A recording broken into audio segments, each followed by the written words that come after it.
Boa tarde. É prazer para mim. Good afternoon. It's a pleasure to welcome you in this forum in this wonderful city of Rio de Janeiro. I do believe that I speak very bad Portuguese. That's why I'm going to be speaking Spanish. Commissioner from the European Union, Mr. President of BNDES, the Ambassador of European Union, the Secretary of Europe and of America, patrons of the Foundation, ladies and gentlemen. For me, it's a pleasure to give you the welcome to this seminar of the Euro-America Foundation organized by the European Union. The presence of the commissioner here, it's one symptom of the commitment that the European Union has with Brazil. This seminar arrives in a very particular moment in our calendar, that a few days after that we voted in the European Parliament, in this parliament that was elected in June in favor of the president, that we're going to start a new European cycle. It also arrives in a very particular moment in our Brazilian calendar, in the moment where we celebrate the presidency of Brazil in Feia. You see that the European Union made a very important bet in Brazil. Data are very well known. Brazil is the biggest country in the region, is the fifth most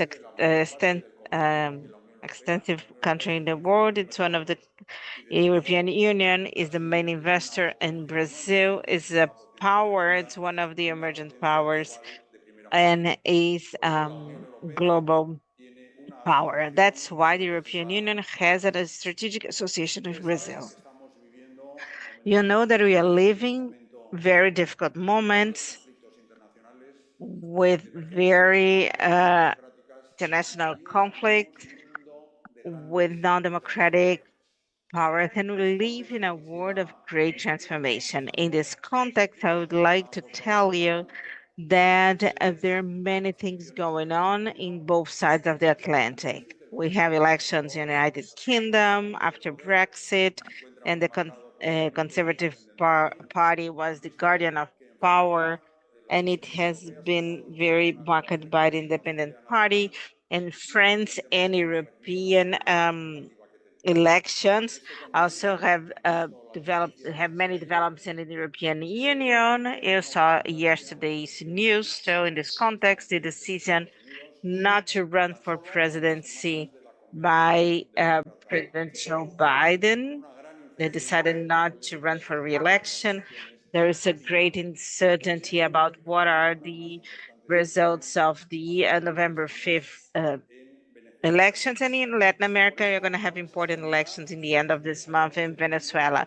So it's not going to be difficult for you to understand that we decided from the Euro-America Foundation with the European Union that we started to start thinking very deeply about and how this complex world and how we are going to deep those strategic partnerships that put us together, because this shouldn't be like just a partnership of declarations, but that should be an effective partnership. That's why we looked for an agenda where we have one of our main points, the investments, the seminars that we have, like politics and economics, like for sustainable and inclusive development. Commissioner is going to be presenting, and the other authorities we're going to be, and we're going to be talking about investment agenda for the next 6 years. It's an agenda of more than 650 billion a year for climate and energy, the digital transition, and also to give us a strategic autonomy on what we are focusing right now. And the climate change is essential right now. Data are very complicated since 2012. And this is one of the main things that we have on those that you're going to be focusing. You're going to have this investment agenda that the commissioner will develop in the European Union. She's going to be mobilizing 200 millions of euros, and it's going to be the interest of the European Union, their state members, and the authorities here present today. We are trying to create an investment agenda that will fill the structural needs and are going to bring us the resources and investments, and national and international, to ease the development, as we mentioned in the presidency of Brazil in G20, to build a world that is more fair and sustainable. Of course, this dimension is, if you have authors in the international banks and you have innovative methods concerning financing and the creating of international partnerships, that Yuta Yupulani, she is going to be she was responsible for that in a brilliant way, and she put that issue in the center of our discussion. I'm going to end here before we open this seminar. In 2016, I renounced my responsibility as an ambassador of European Union in Buenos Aires to go back to the parliament and to become responsible for this deal of European Union and Mercosur. This deal happened in a very satisfactory basis for both parties, and it's about to create several different commercial agreements based that in this moment of protectionism and a very ethic and fair agreements. It's much more. It's five more important for us in the European Union. It's 5 times more important with Mercosur. It's 5 times more important than with Japan and 7 times more important than with Canada. It will favor the exchange of assets and commerce between those two groups in the planet. You're going to remove barriers and they're going to create opportunities for our citizenships and for our companies. In this sense,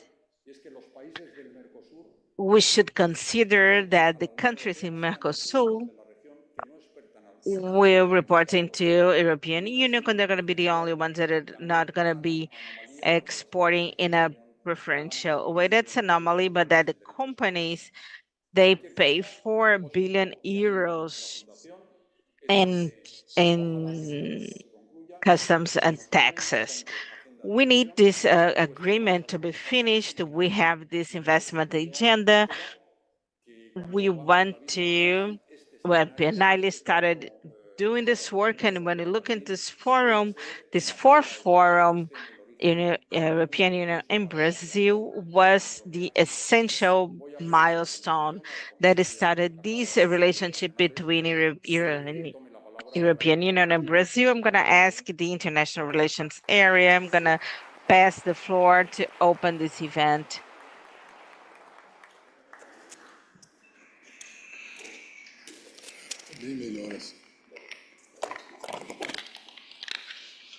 Distinguished guests, ladies and gentlemen, boa tarde. I'm very delighted to join you for the opening of the fourth Brazil-EU Forum. And let me thank the Euro-America Foundation for organizing this event, which indeed comes at an important time. Against a backdrop of multiple global crises, development and finance ministers are gathering in Rio for the G20. And I have to say that our mission is very clear: to advance the objective set forth by the Brazilian G20 presidency, to build just world and a sustainable planet. But we have to admit that achieving it will not be easy. But the European Union is determined to try, together with partners like Brazil. It will require mobilizing all actors and relevant resources, public and private. And actually, this is the motivation behind this forum today. I have three messages to kickstart discussions today. My first message is that Brazil and the European Union are natural partners. Brazil is the 9th largest economy in the world and one of the largest democracies in the world. In turn, the European Union is the largest trading bloc in the world. It was founded on a commitment to multilateralism and rules-based cooperation. Our regions share a record of successful trade and investment.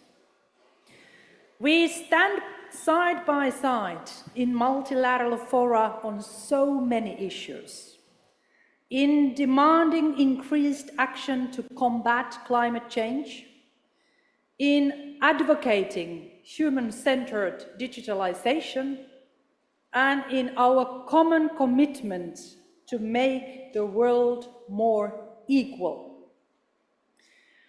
Both Brazil and the EU are committed to advancing a future that is fairer, greener, and more sustainable for all.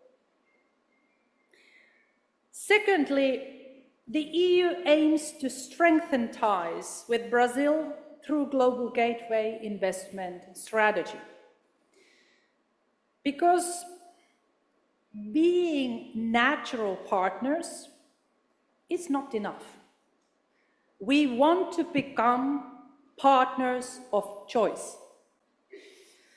Global Gateway is the EU's strategy to mobilize 300 billion euro in sustainable investments that boost partner countries' resilience.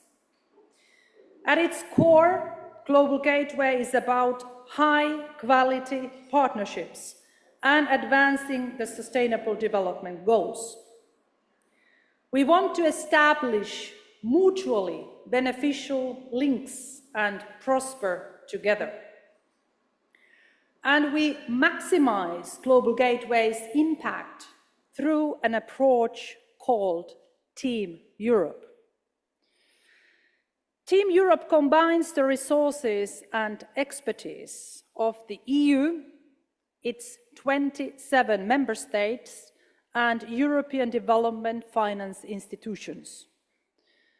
Brazil is working hard to promote its industry and improve its position within global value chains. I want to tell you, Team Europe stands ready to support these efforts. Through Global Gateway, we not only offer capital, but regulatory support, technology transfer, and knowledge exchange to make investments last. Investments that generate local value, create jobs, and help reduce inequalities for the long term. Last year, at the EU CELAC summit in Brussels, we unveiled the 45 billion euros EU Latin America and the Caribbean Global Gateway investment agenda.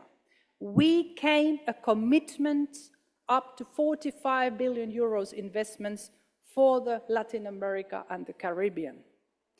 Since then, numerous Global Gateway projects are taking shape here in Brazil.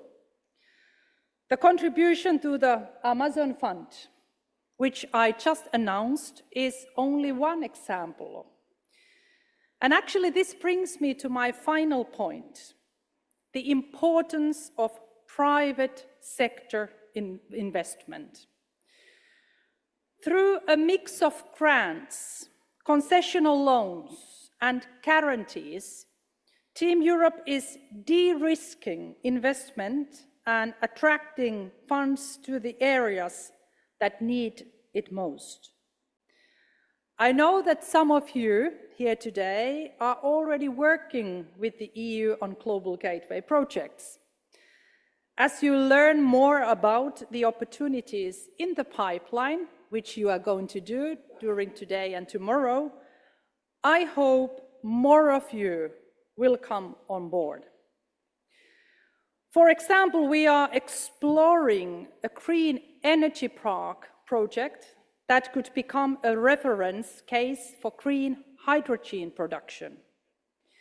We can also collaborate on critical raw materials. We know Brazil is rich in natural resources, and through smart partnership, we can foster responsible extraction and local processing. This means cultivating a resilient and sustainable value chain that can fuel the fair, green and digital transitions, and that can improve lives and livelihoods of regular people and citizens. Dear friends, indeed, Global Gateway is not just about ambitious projects. It is about doing them right. We measure success not just in euros or in real, but in the impact on people's lives. What is the impact of people, ordinary citizens? To measure and verify impact, we have adopted the inequality marker methodology. And actually, first results are already in. Last year, 61% of new EU-funded projects in Latin America and the Caribbean had inequality reduction as the main or significant objective.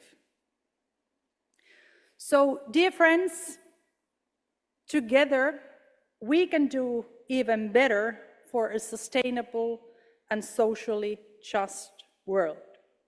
We are here to reinforce our partnership in order to leave no one behind. I wish you a very successful forum.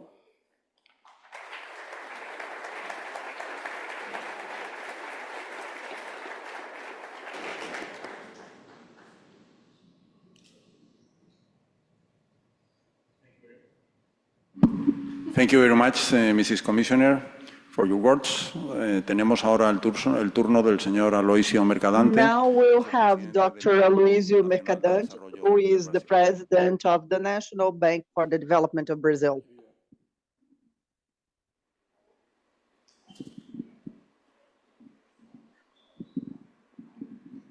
Queria agradecer o convite, saudar a todas e todos. Good afternoon. I'd like to thank for the invitation. Greet you, ladies and gentlemen. Ms. Commissaire Jutta Muttelen, member of the European Commission and responsible for the international partnerships, and greet our ambassador and the Secretary for the European Affairs and North America from Itamaraty, and also José Inácio, Vice President of the Sul-America Foundation, that was celebrating 100 years recently of the Commerce Chamber of Spain, who in Spain is the second investor in Brazil historically. So they are very important to our country.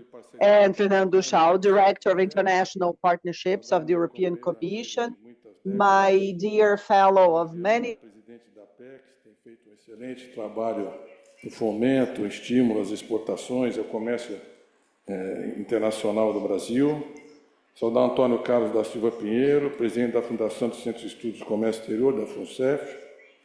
Nelson Barbosa, ministro da Fazenda, do Planejamento, diretor do BNDES na área de Planejamento, Orçamento e Relações Internacionais. Saudar Ana Maria Ibanes, vice-presidente do BID, e o Tony Silveira, vice-presidente da CAF, e saudar todos os demais presentes nesse importante evento. Eu queria dizer para vocês que, no início da nossa apresentação, eu acho que foi muito feliz a intervenção do José Inácio. Beginning of our presentation, it was very important intervention of José Inácio, talking about the geopolitical changes we are facing.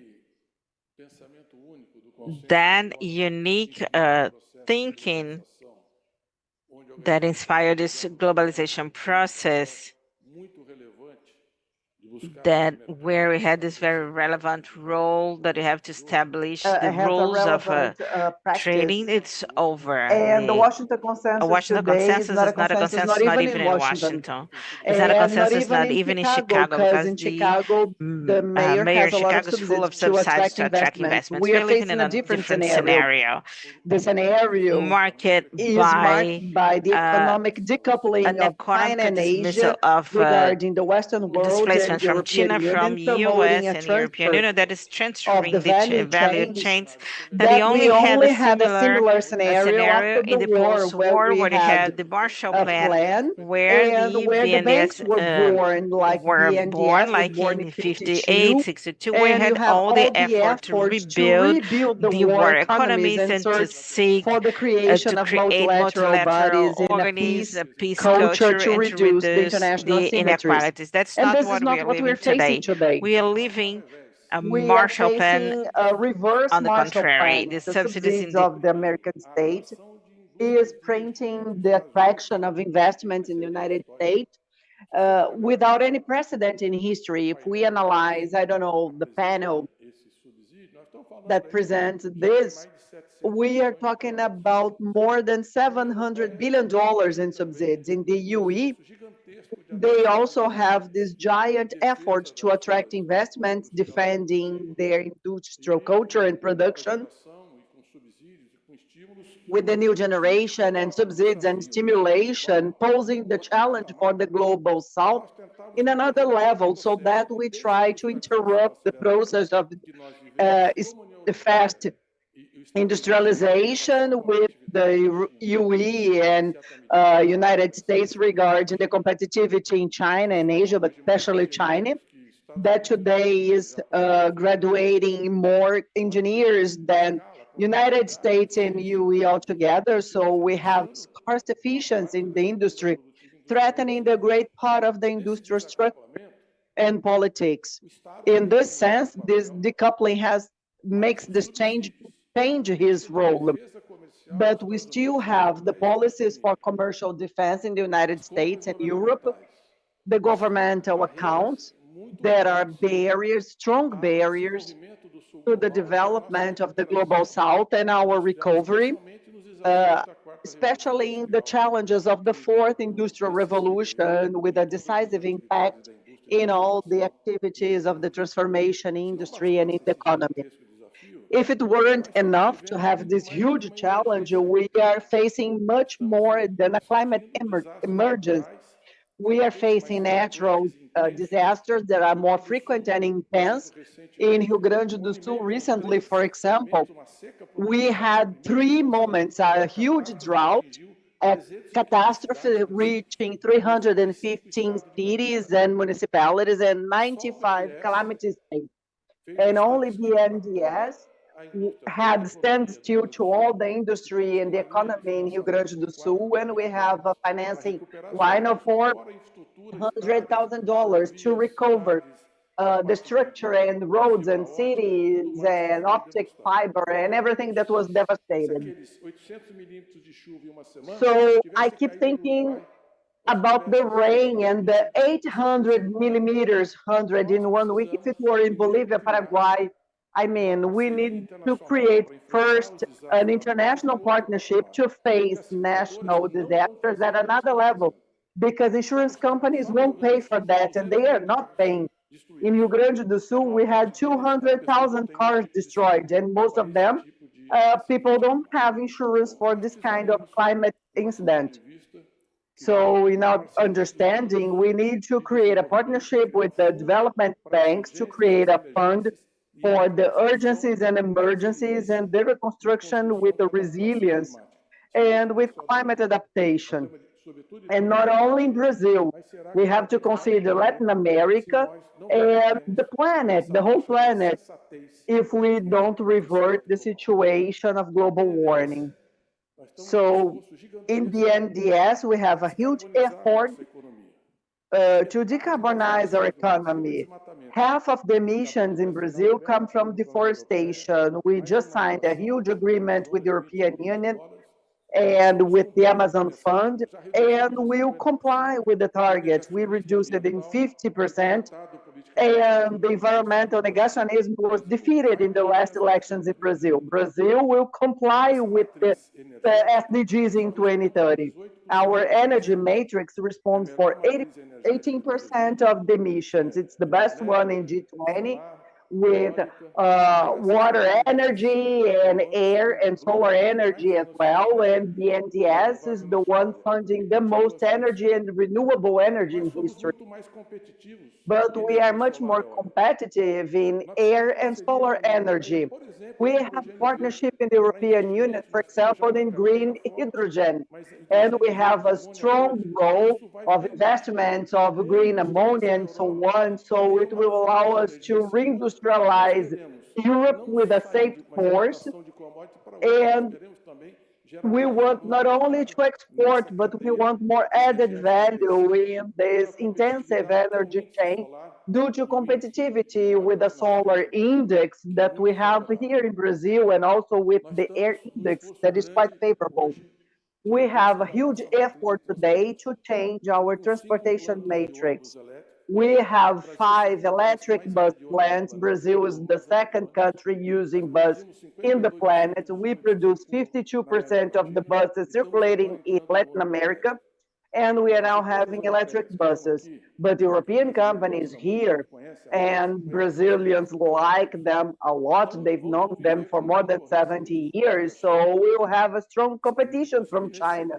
We are facing that in this sector. So KfW and the European development banks and the UE, if they get together with us to work together and strengthen the strategy of the companies here, not only buses, but I'm talking about the hybrid car, the electric and ethanol cars. We've been producing ethanol for 50 years. We produced that in the second generation. We are the greatest consumer and second producer. We are in the leadership of this matrix. So we want electricity and ethanol to reduce even more the emissions and have more autonomy, and allow us to have all the structure of the industry, of gas stations, of ethanol that we already have installed without necessarily doing anything new. And BNDES is funding Volkswagen, for example, to launch 17 new models of cars. We are supporting them. And we also need the public banks and European banks to help us speed up this organization in this investment and the technological adaptation so that we have competitive cars. In infrastructure, 2 years ago, BNDES funded 5 million reais. Last year, 38. And this year will be more than 50 billion reais.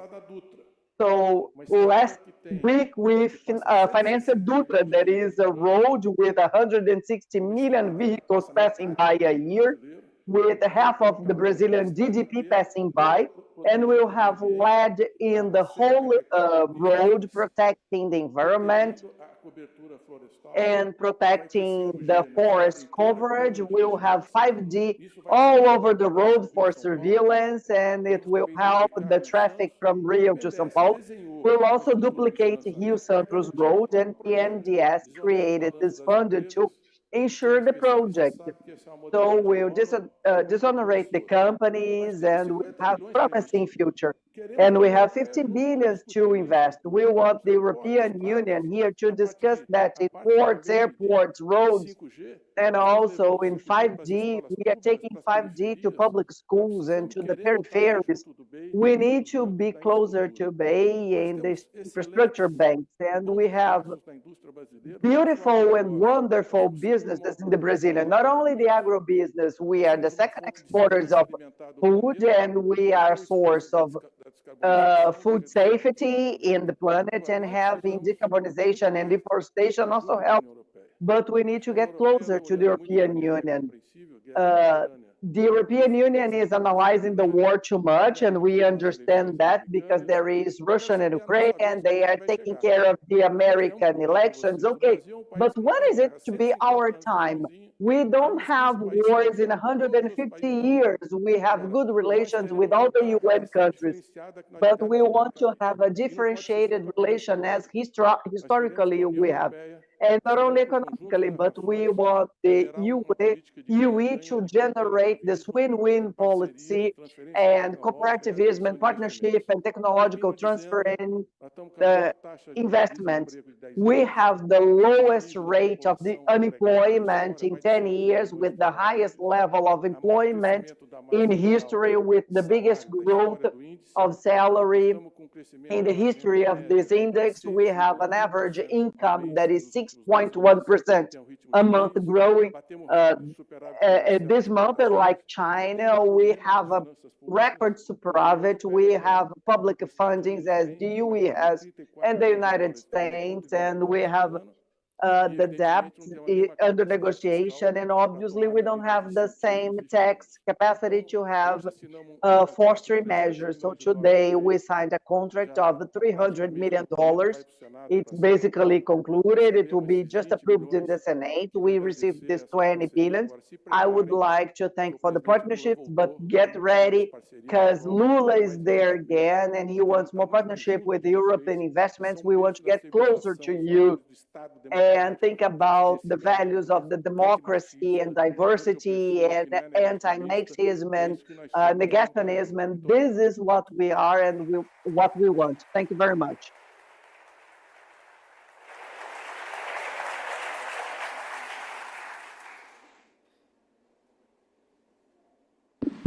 Muchas gracias al presidente Mercadante por sus Thank you very palabras. much, Mercadante, for your words. Now let's invite Ambassador Ana Lúcia de Moraes, Secretary of Itamaraty and Relations with Europe and North America. Secretary, the floor is yours.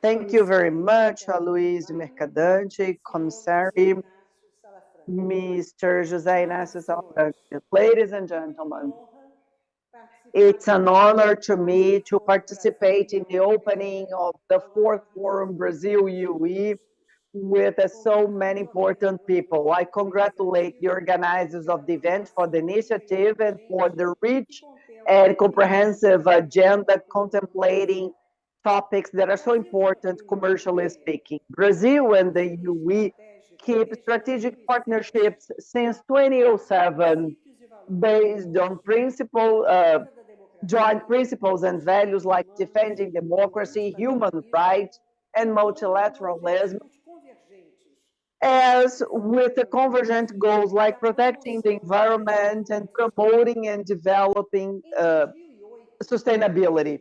In 2008, at this very place, President Lula participated in the second summit between Brazil and UE when he adopted a joint plan of action to implement the partnership. It's more than 30 sectorial dialogues in areas like trade, investments, regulation, services, sustainable development, and climate changes. We still have future meetings between representatives of the civil societies and business people to get the European and the Brazilian societies even closer. The last bilateral summit between Brazil and UE was in 2014. After more than 10 years of gap, next year we'll have the 80th summit between Brazil and the European Union.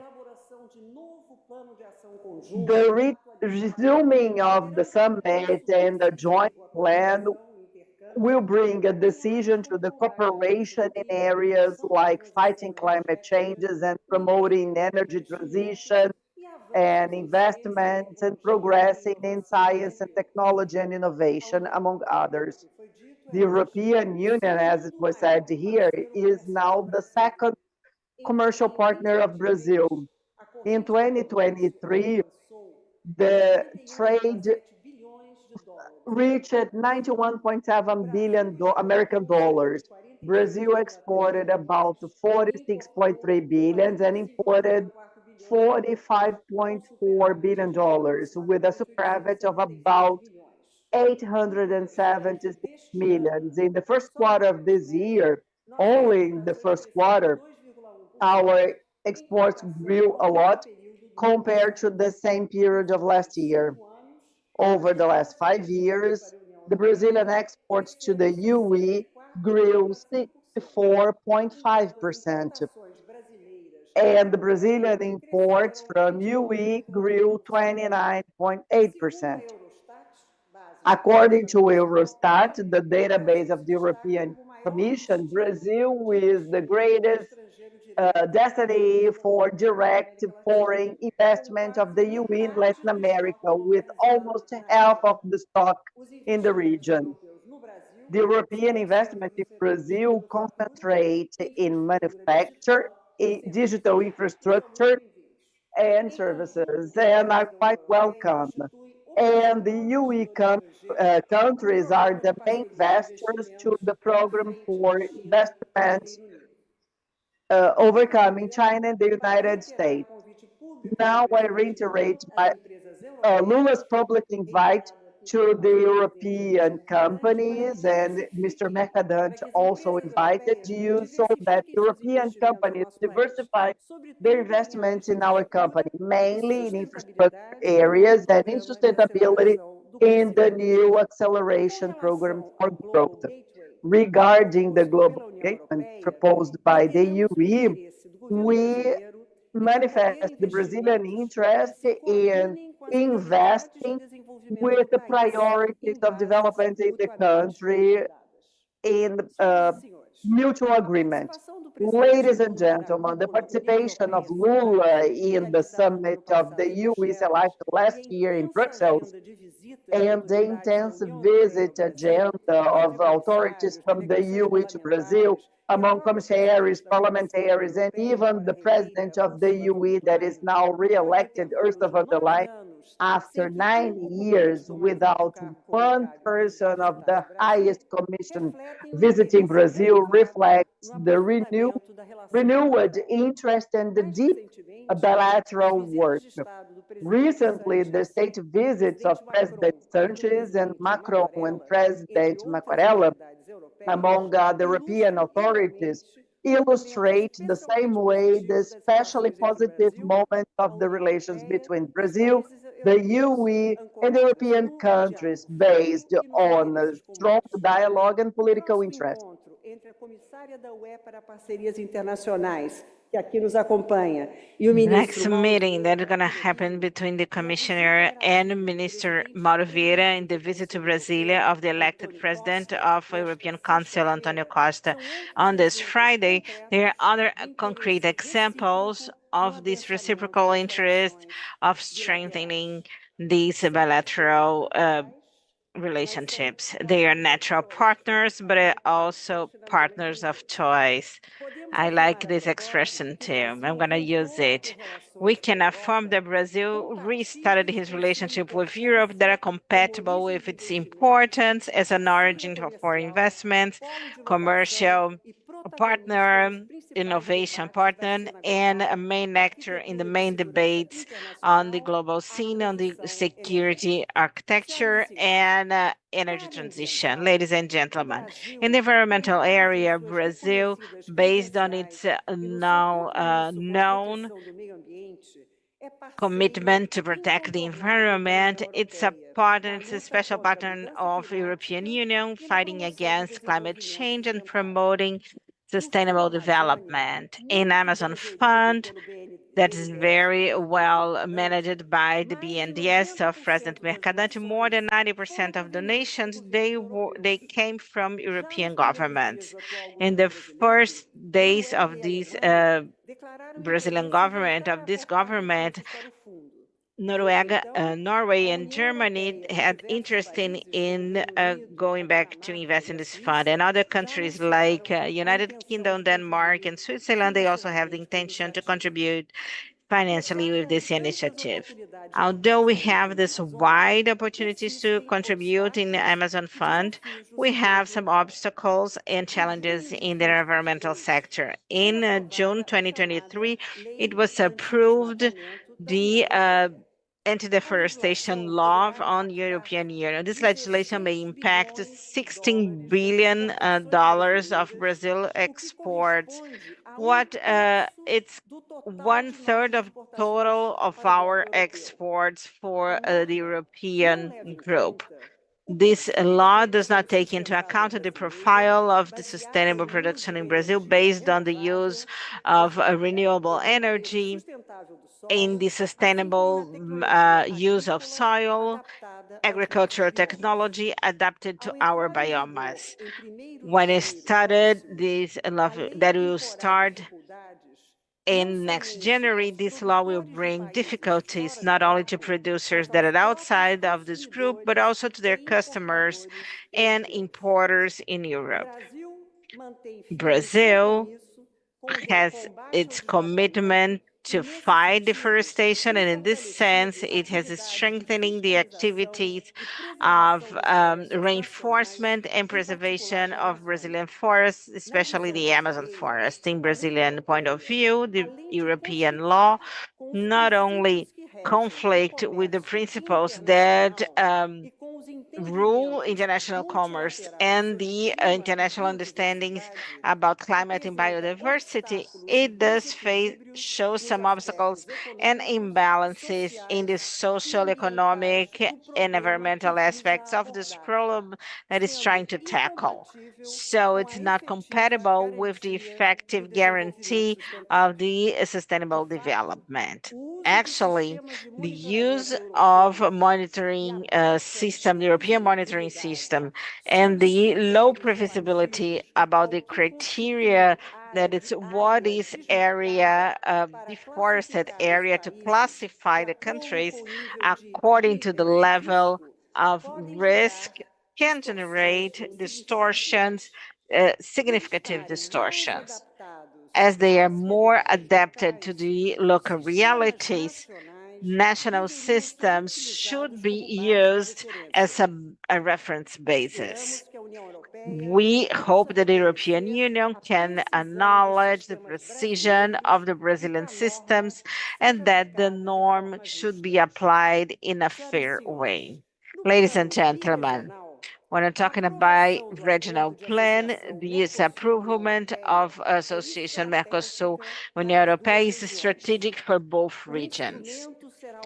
The instrument will be an asset that, much more than the commerce, it will integrate two big regional blocks in multiple dimensions, reducing asymmetries, attracting investments, promoting development, and contributing to a fair transition in both sides of the Atlantic Ocean. So in the signing this deal, although we have these difficulties that are natural in this negotiated process that involve very complex economies, just like the ones in Mercosur and European Union, the perspectives are favorable.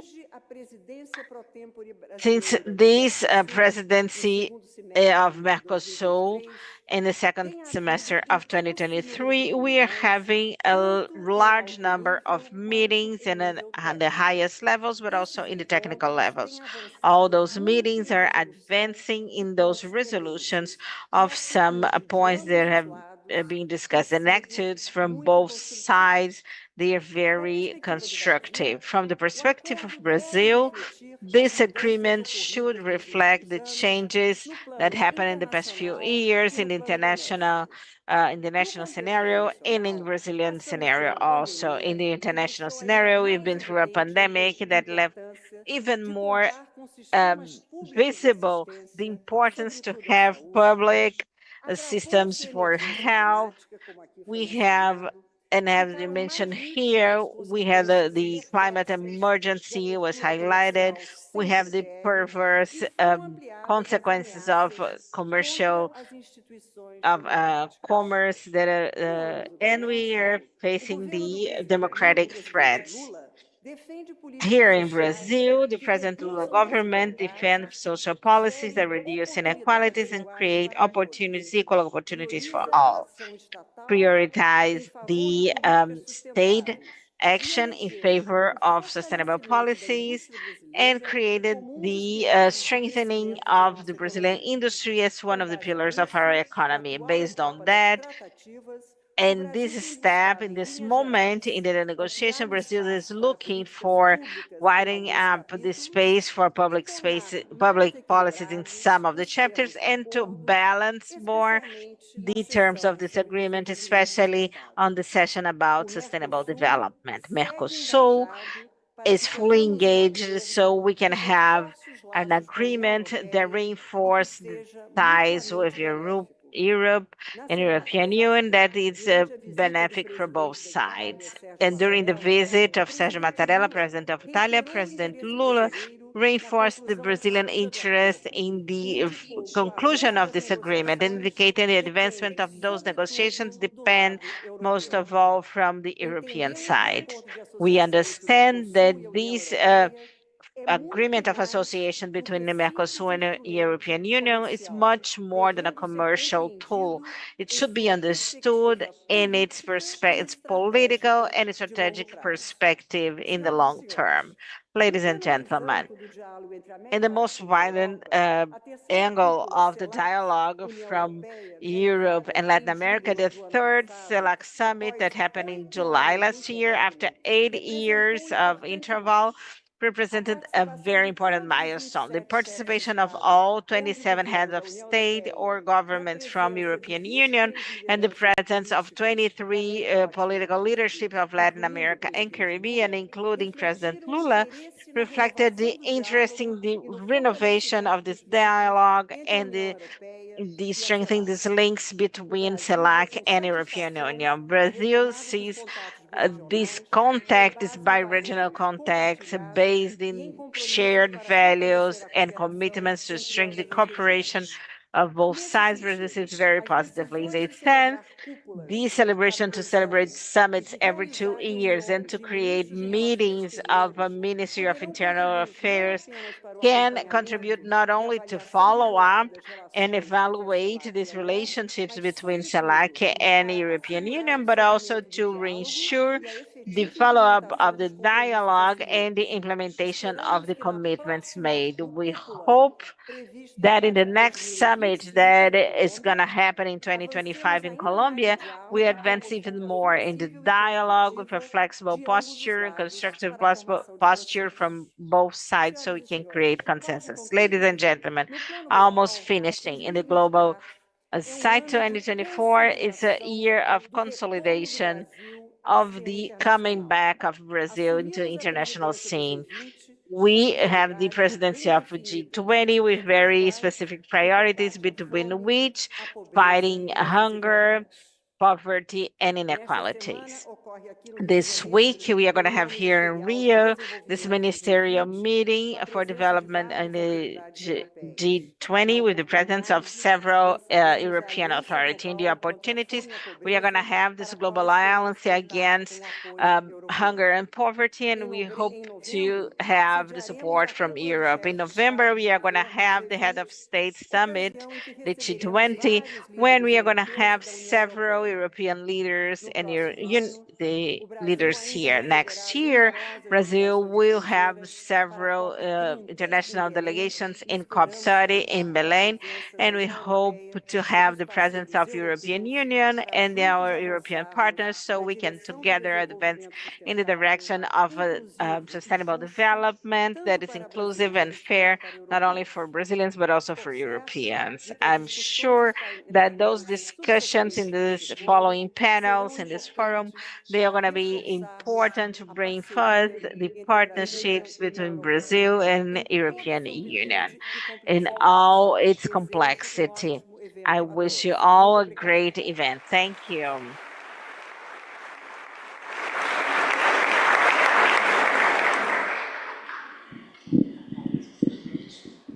Bien, muchas gracias a la secretaria Escolar Thank you Moraes. very much, Maria Luisa Escolar Moraes, for your great intervention. With that, we finish this first session. Let's take a picture. Please don't go because we are going to adapt the room for the first panel.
Eu vou lá no fundo. Tá, tem um microfone em cada local.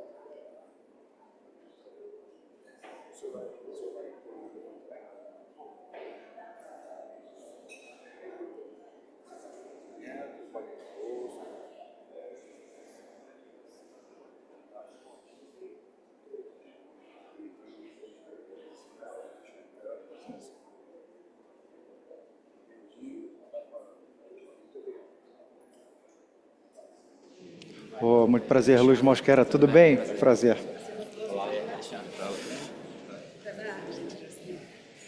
Muito bom. Uhum. Os organizadores. Ótimo.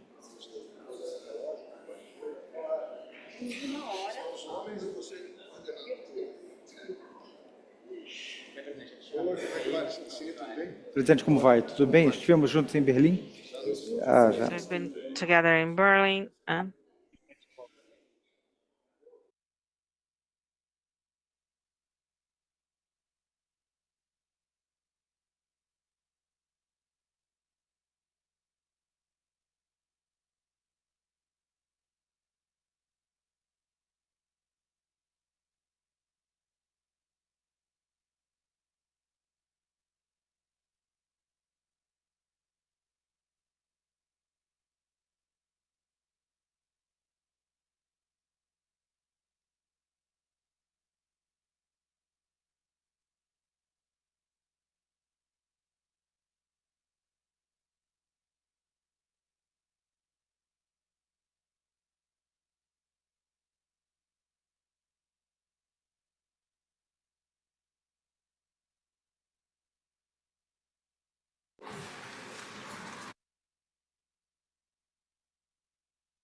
Olá, boa tarde.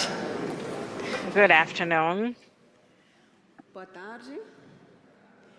Good afternoon. É enorme prazer ter a It's a oportunidade pleasure to have the de moderar essa opportunity sessão desse to evento tão moderate the relevante. session for Tenho aqui such na a minha relevant direita event. Alexandre Carneiro, On my assessora right, I especial have da Alessandra Secretaria Carreiro, the Especial para o Programa special de Parcerias e consultant for Investimentos the da Special Casa Secretary in Civil da Partnerships and Presidência da Investment, República do Brasil. Jorge working Viana, for the President of presidente the da Republic Agência of Brazil, Brasileira Jorge de Viana, Promoção de President of the Exportações Brazilian e Agency of Investimentos, Promotion of APEX, Exports e and à sua Investments, direita, APEX. On his right, Félix Fernandes Shaw, Felix Fernandes diretor Sá, de Parcerias Director Internacionais of da Comissão International Europeia para a Partnerships América of the Latina e o European Caribe, Commission for presidente Latin da America and the Comissão Europeia, Caribbean of the e, last but European not least, Commission. representante, And last but not vice-presidente da least, Siemens the Vice Brasil, President of Luiz Siemens Mosqueira. Brazil, Bem-vindos Ministro Mosqueira. a todos vocês. Já Welcome, escutamos everyone. muito sobre a União We've Europeia, heard as a lot relações about com o the Brasil. UE and the relations with E Brazil, tenho certeza que and I'm pretty esses sure próximos 60 minutos this next vão 60 trazer minutes algumas will bring impressões mais, profundizando a visão do setor deeper privado e do views setor of público, the tanto da private União sector Europeia and public como sector, both of the no Brasil. UE and in Brazil. A iniciativa Global Gateway The Global não é só uma Gateway resposta a initiative outras is not only a iniciativas, response to senão other visa initiatives, but alinhar it estrategicamente aims to os align investimentos na área de strategically energia, transporte, investment in digitalização, energy, saúde e transportation, cooperação digitalization, educacional healthcare, da União Europeia. educational cooperation Como in the UE. representante da Câmara Alemã, As a posso reforçar, representative, na verdade, I só falar can sobre I a can talk opinião about do setor privado alemão. the opinion of the private sector. É visto a iniciativa excelente, realmente, And porque we see that as an excellent initiative because it can foster the economy in the whole UE. In this context of the plan of infrastructure, can we go to a long-term improvement?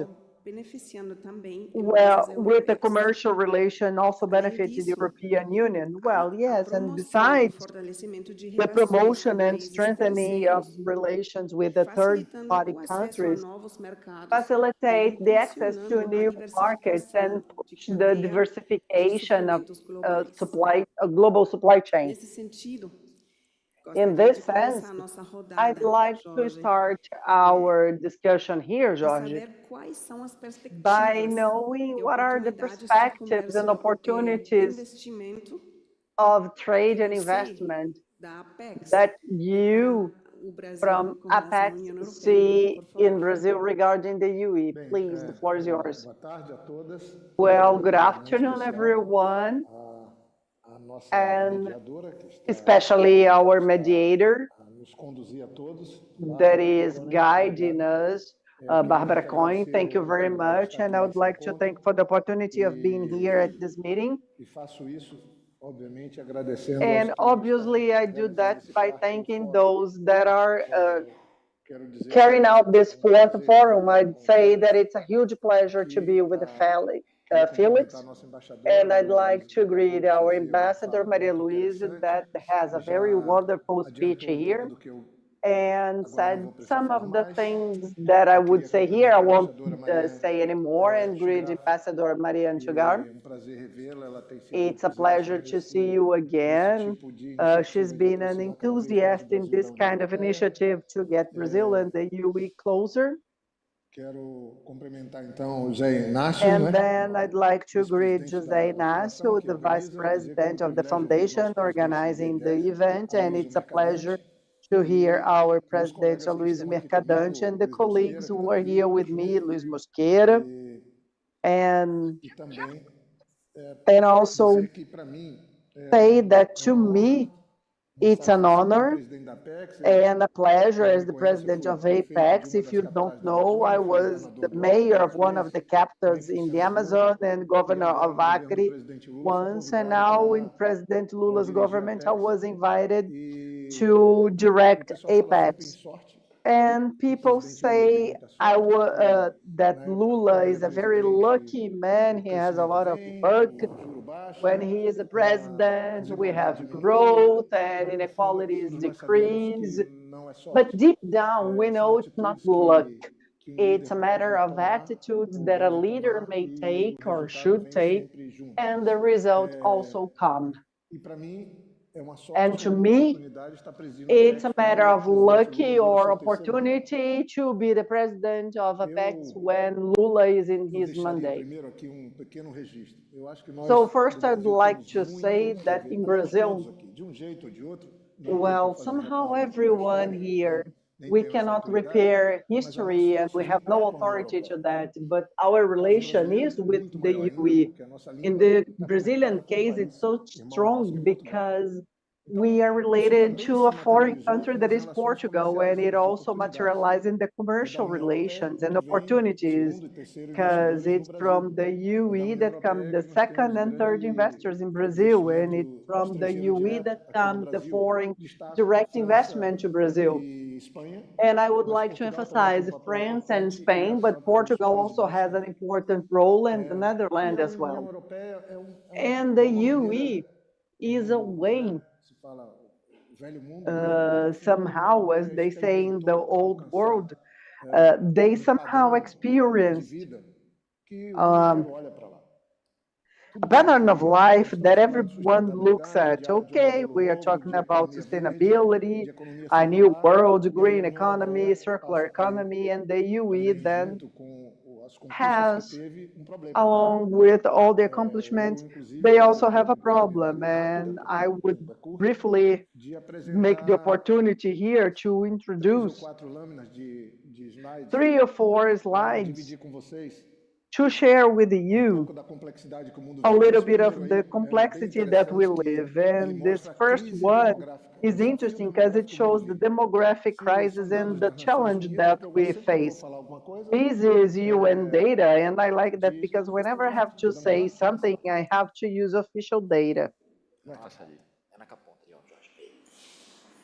Opa, passou. Esse primeiro tem a crise So this demográfica. first one has the demographic crisis with the UN data showing where we go to.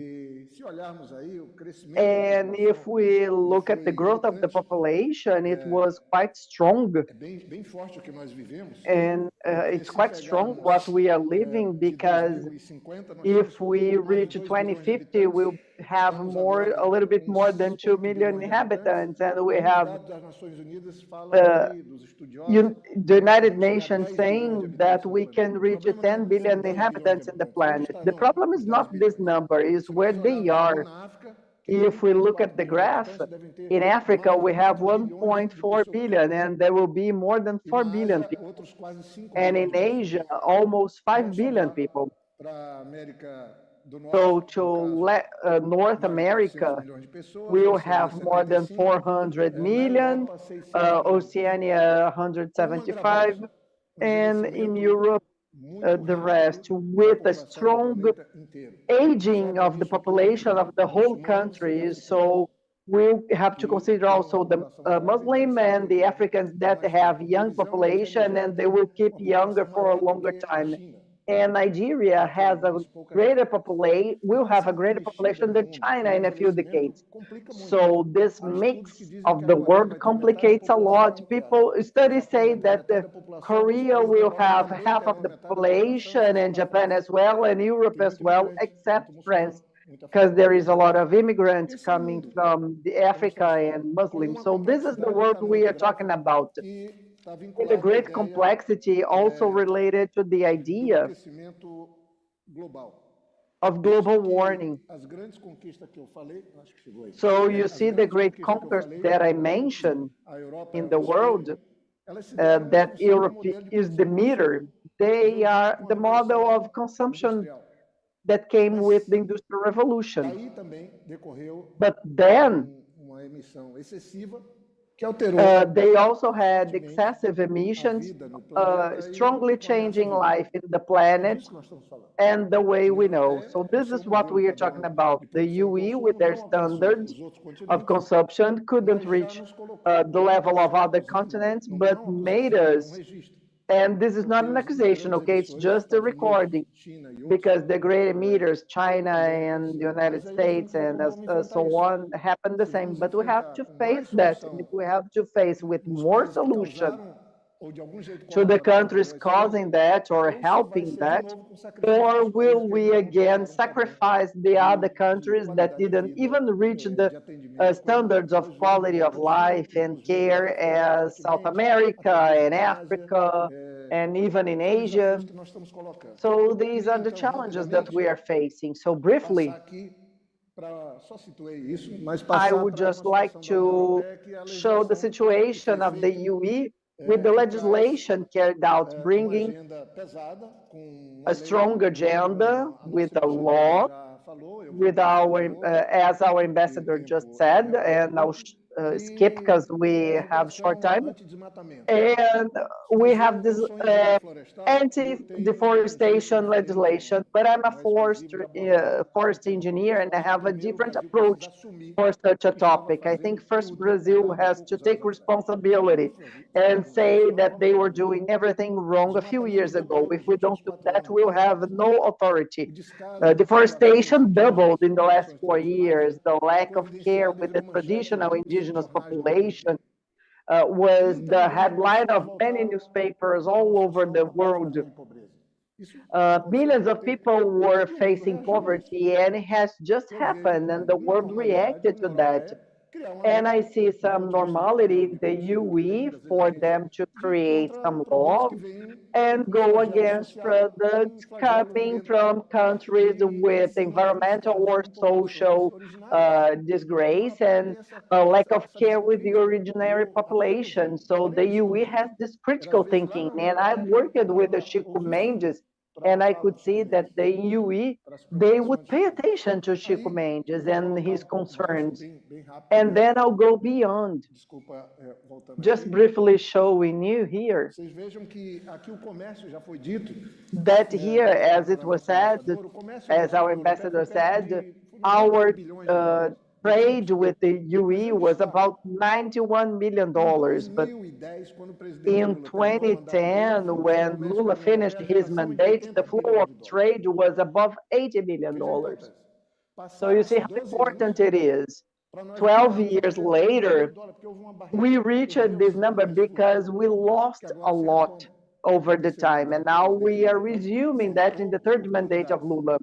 So we are talking about opportunities here. Hence the opportunities, and I'll defend that, the efficacy of the agreement and its enforcement.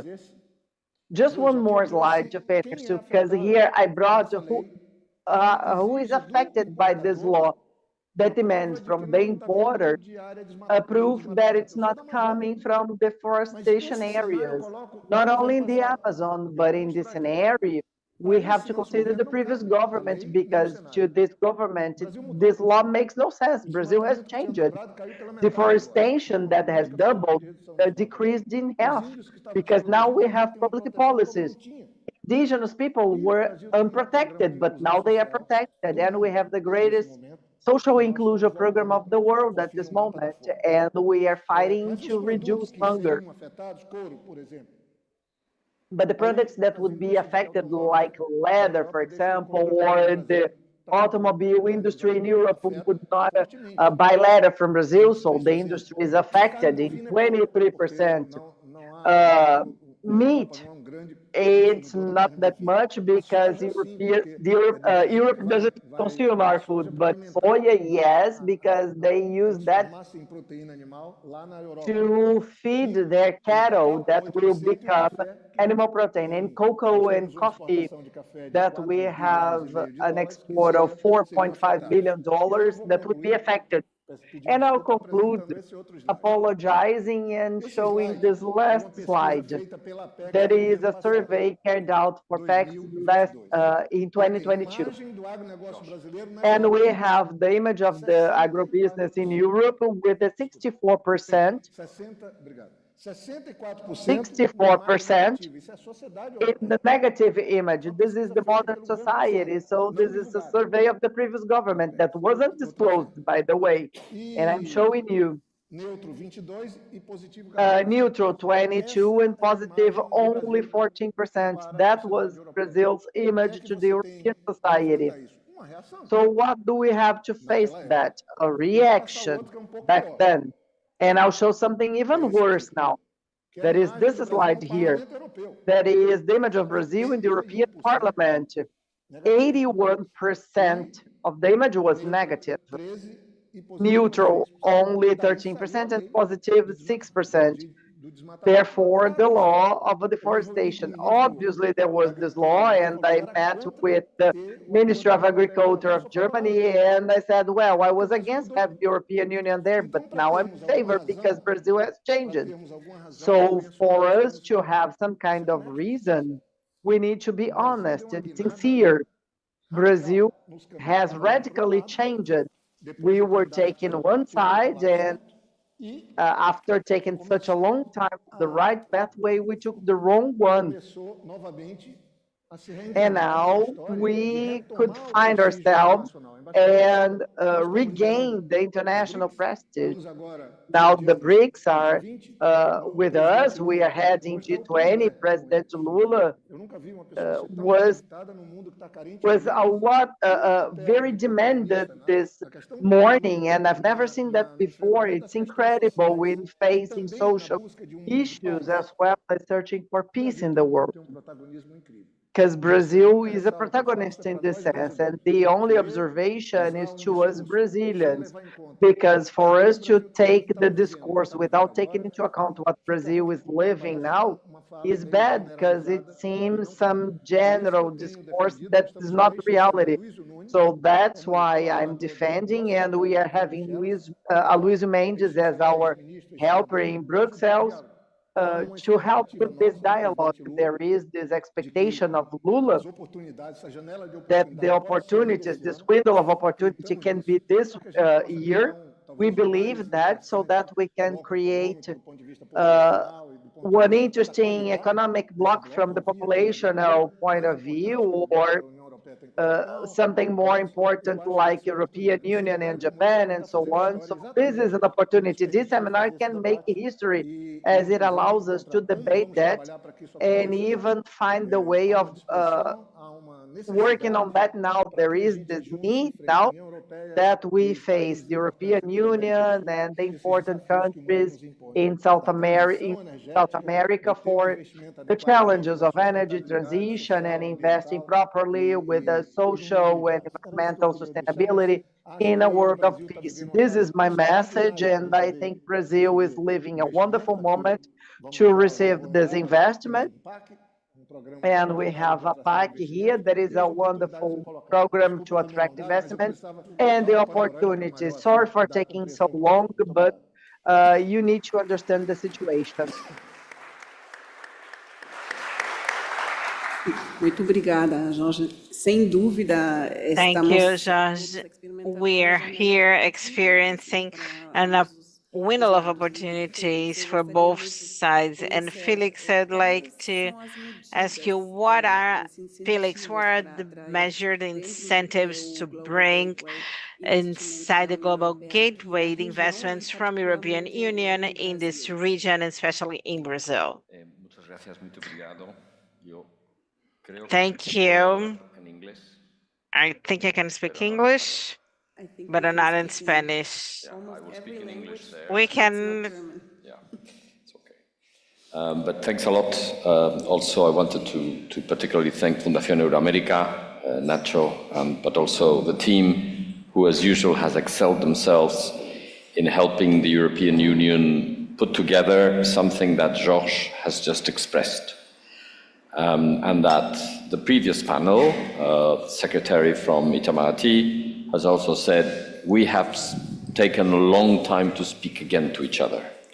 And we've allowed the public communication and the media to get the worst of ourselves.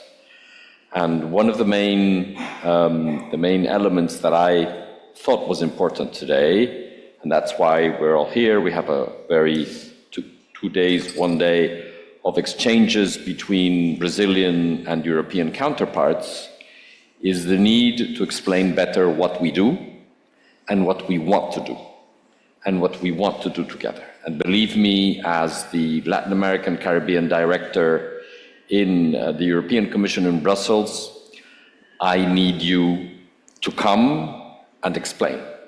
A mission of all the governors, which Jorge joined a couple of months ago. We're looking at having BNDES, having more visits by Brazilian government officials, ministers, on the side of speaking about Mercosur, which I'm not going to speak about. What is important is what Jorge just said, is the image that we have of each other has been lost in translation. Sorry for the easy joke, but that's what it is. People don't know that Brazil has an internal regulation for tracking deforestation in their internal production. They just don't know it. So people continue to think that Brazil is a place where you just burn the jungle around. And it's changing.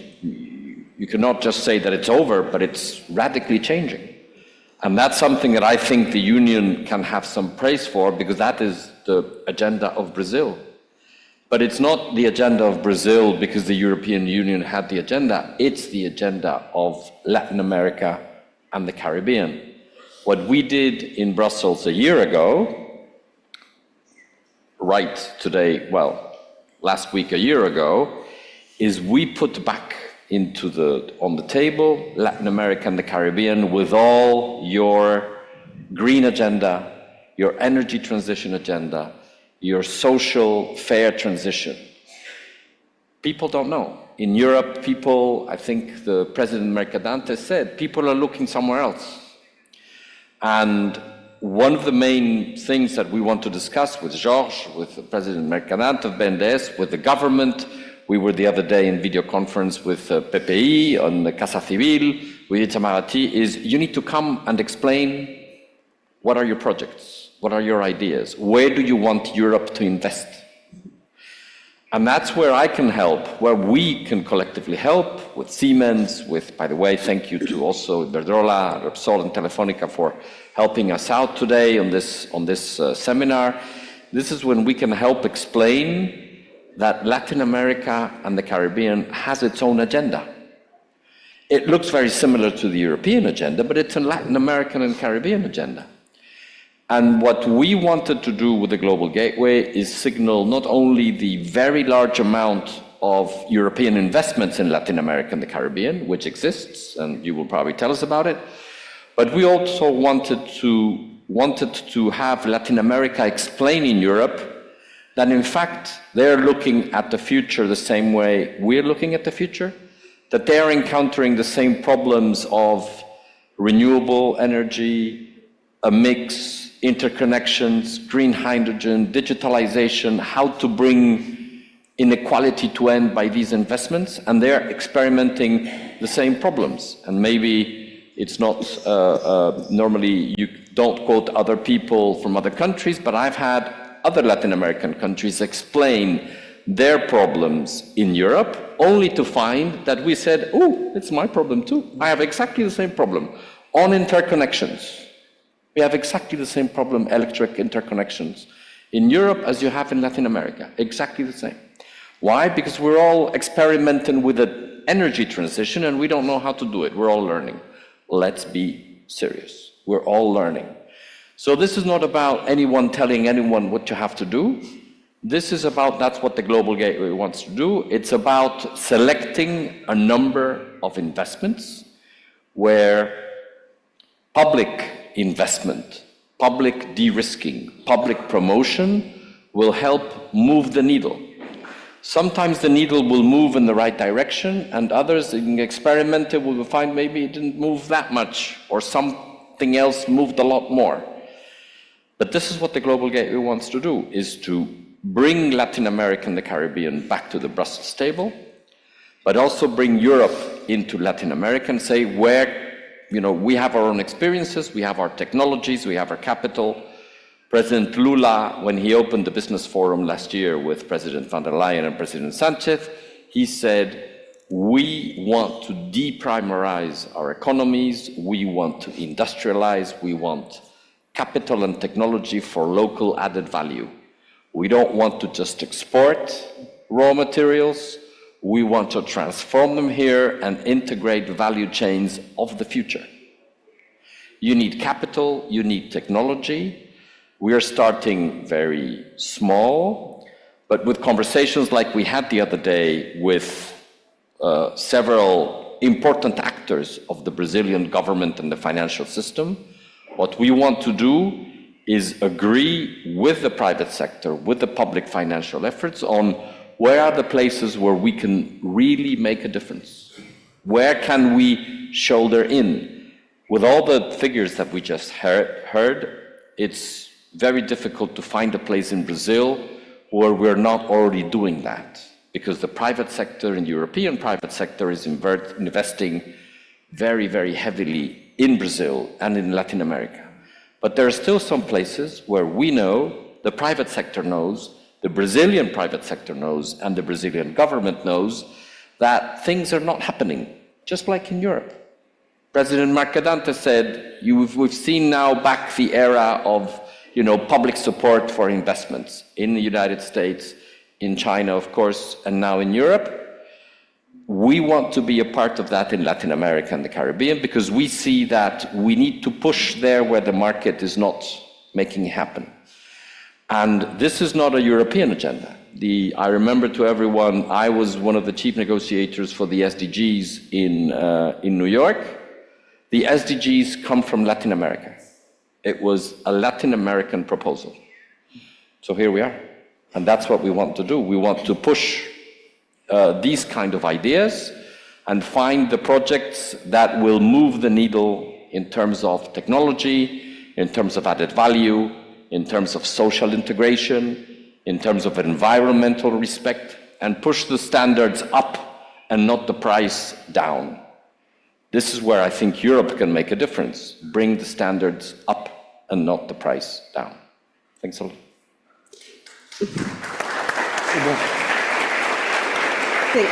Thank you, Felix. Thank you, Felix. Could you maybe just focus a little bit more on this last issue about what does Global Gateway do exactly to foster sustainability and social economic development? Do you have some concrete example, for example? Well, we have been now making several proposals to a number of countries in Latin America, together with the member states of the European Union. I would probably refer to Siemens, who can probably talk a lot about what are the standards, the social and the environmental standards that European investment brings. What we want is to deepen that and to support publicly with public financing, through de-risking, through guarantees, through grants, that extra kilometer, that we need to do in order to go down the standards path. And I think Georges made you understand that we're going to run a trip with Georges in Europe so that he can sing this story about deforestation, I was in Madrid a couple of weeks ago, and people started criticizing the European Commission, which is something in Europe a lot of people do because it's fun, about the deforestation regulation, about the due diligence with child labor in value chains. And I said to those same people, I haven't heard anybody make a criticism about the due diligence on money laundering and on tax evasion. Why? Because everybody thinks that's good. How is it that we think money laundering, fight against money laundering and origin of money is good, but fight against deforestation and child labor is not as important? It is as important. We said economic, social, environmental. This is sustainability. But we know that this is expensive. We know it. It's expensive. It comes as an extra. If we go on price, we're lowering down the standards. What we want in the European Commission, with the European Investment Bank, with member states, and with companies, is to bring better standards, higher standards into the region. A region which, by the way, is clearly in favor of more standards. Clearly, publicly, everybody says, Europe brings standards. They bring capital, they bring technology, but they bring standards along. But they're costly. So what we want also is to see in which cases that extra is a part that we can support with in, I would say, cooperation and in alliance, in partnership with governments and with stakeholders in partner countries, where we can see what is it that we need, for example, to have. I just come back from Costa Rica. We want a plan to have women drivers for electric buses. And apparently it's not only a social issue, it's even better for the business because they are less careless, they drive better, they have less accidents. So I was told this by the European company making buses. So this is the kind of thing that we need to look into. How does the investment make more standards and not more business? Thank you very much. Alexandre, a gente agora já escutou várias vezes. Now we've heard several times the reindustrialization.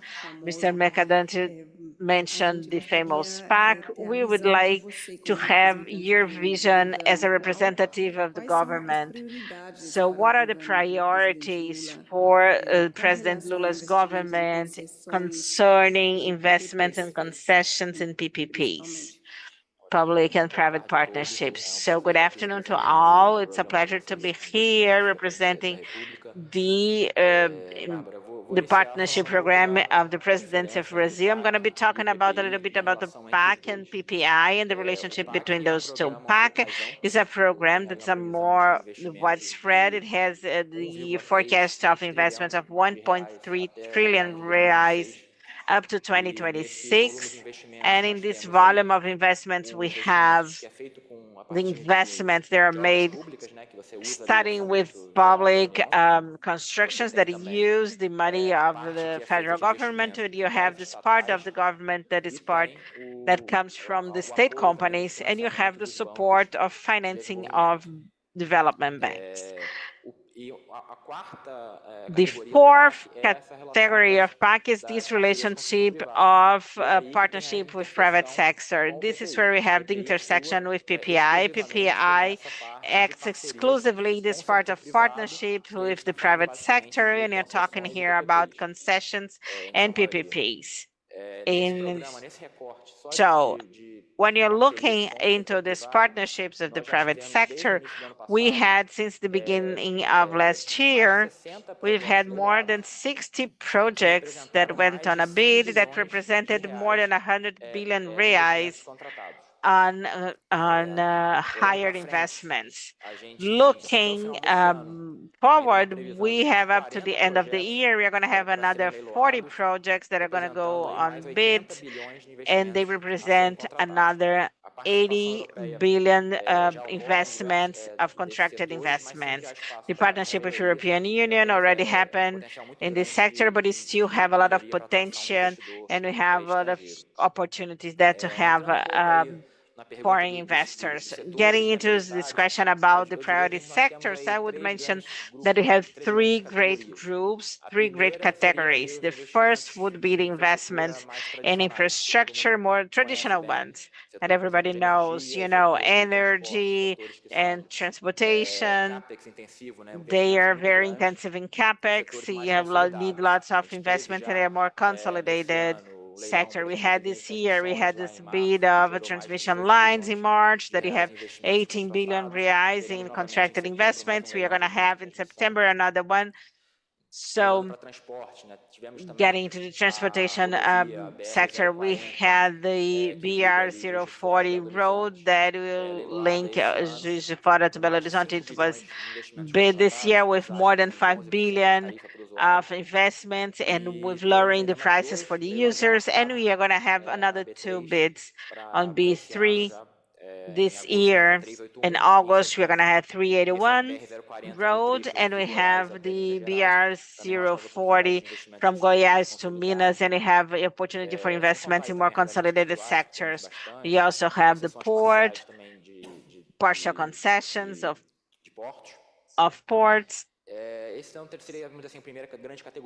That will be the first category. On second category, I would put the support the federal government gives to states and cities titles. So in this group, we are kind of very social footprint because you have like education, sewage, public light. We do not have the power, but the federal government help to structure those projects and also use those facilities just like BNDES and Caixa.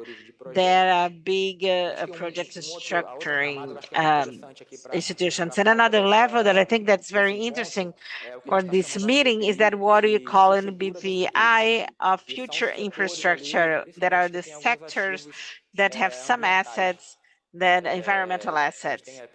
We have, for example, the parks and forests sector that we had some bids that went through in recent years. So, for example, this year we had the National Park in Jericoacoara.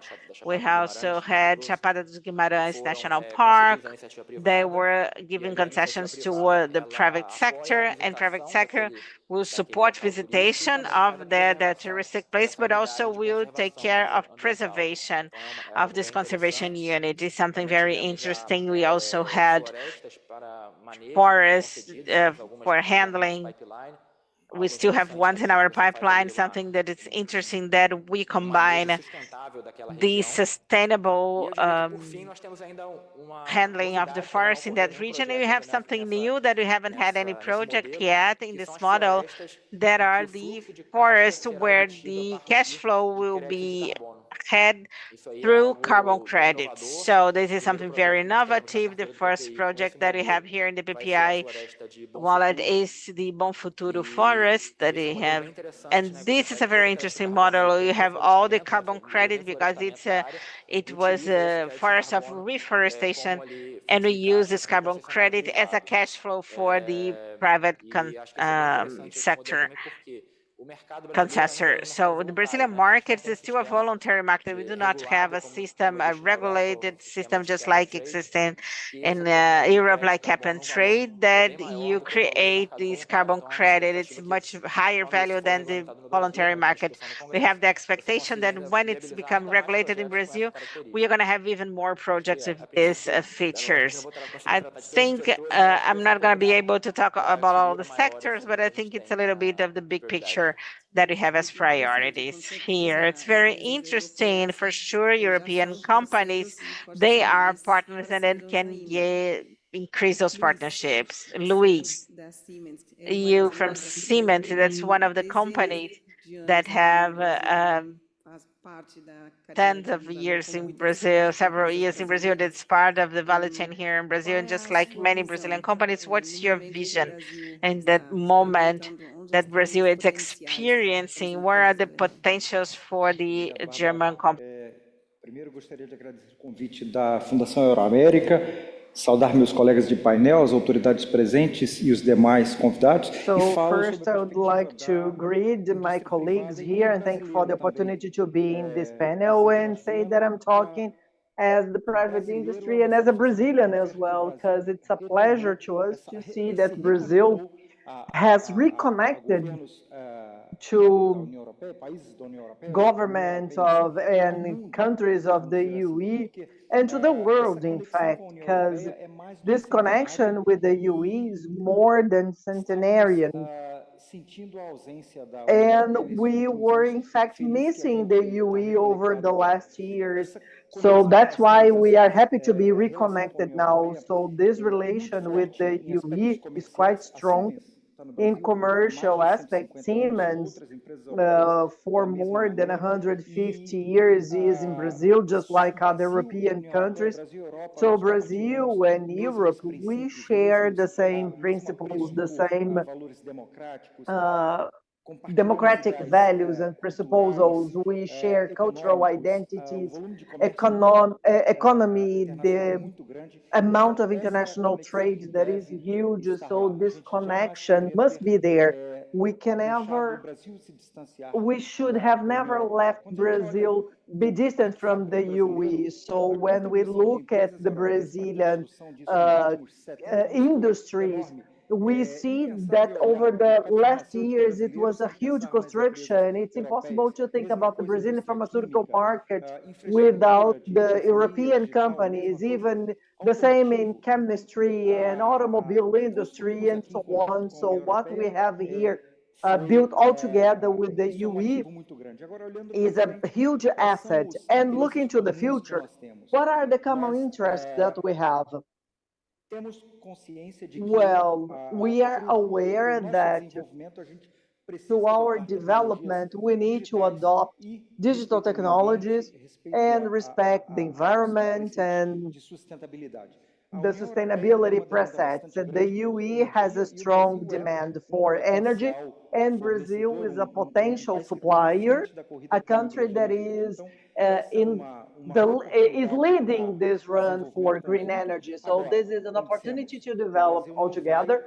But as I said, Brazil won't export energy, hydrogen. Brazil wants to export the end product with a high added value. We want to be a partner, and I understand this is the interest of the UE as well. We want to have a solid partnership, a partnership that is established between trusted partners, and that is mutually positive for both sides.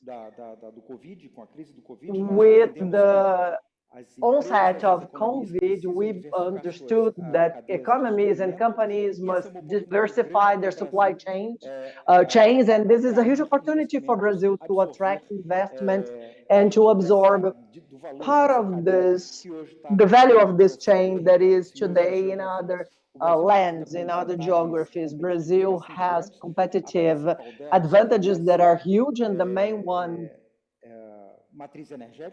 is our energy matrix. With the clean matrix that we have, we can also support the precepts of a mutually positive partnership and support Europe in their efforts for decarbonization. So these are the possibilities we have now. The Global Gateway is a huge opportunity, and I remember that in December, in a discussion in Germany, we had President Jorge Viana, Minister Rui Costa, the governor of Bahia, and we eventually talked about incorporating the park projects to the government. So we have a huge opportunity to develop that here in Brazil. And the successful history is something that we have, which makes us look ahead and be optimistic and trust about the perspectives and possibilities that we have for the future. Thank you, André Luiz. Como falou a comissária, não? Partners of choice. As the commissary mentions, partners of choice. So, George, the question is to you, because you have shown a wonderful summary of the Brazilian image abroad. That is something that Germany is also something that we are facing. We saw that last year because we have a green powerhouse as well. And that's why it's important to have this kind of meeting, I think. And I'd like to know where you see the importance of the energy transition, because there are regions in Brazil that have more tension than others. So what is your analysis of that? Well, first I'd like to greet Michelle on her speech, and the minister mentioned something important because Brazil doesn't want only to export energy.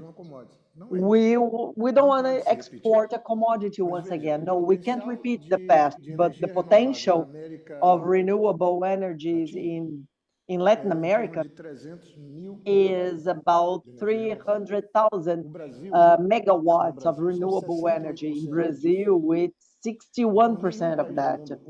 So no other country in the world today has the matrix that we have. The Brazilian Northeast today with the solar energy and people from companies that are here, they know that it's a huge potential. I would say that we have solar energy to spare in Brazil, and what country can have that? And then we have a connection with the UE in Brazil with the critical and strategic minerals that are mandatory for the components to generate renewable energy. And we have the raw material that is here, where we are, exactly here. So to generate renewable energy, we need critical minerals or strategic minerals, and we can supply that in a strategic partnership. And the renewable energy is mandatory so that we get to hydrogen and then have a solid energy transition. And we are in the state of Rio, that is a state that has a commercial balance that is wonderful.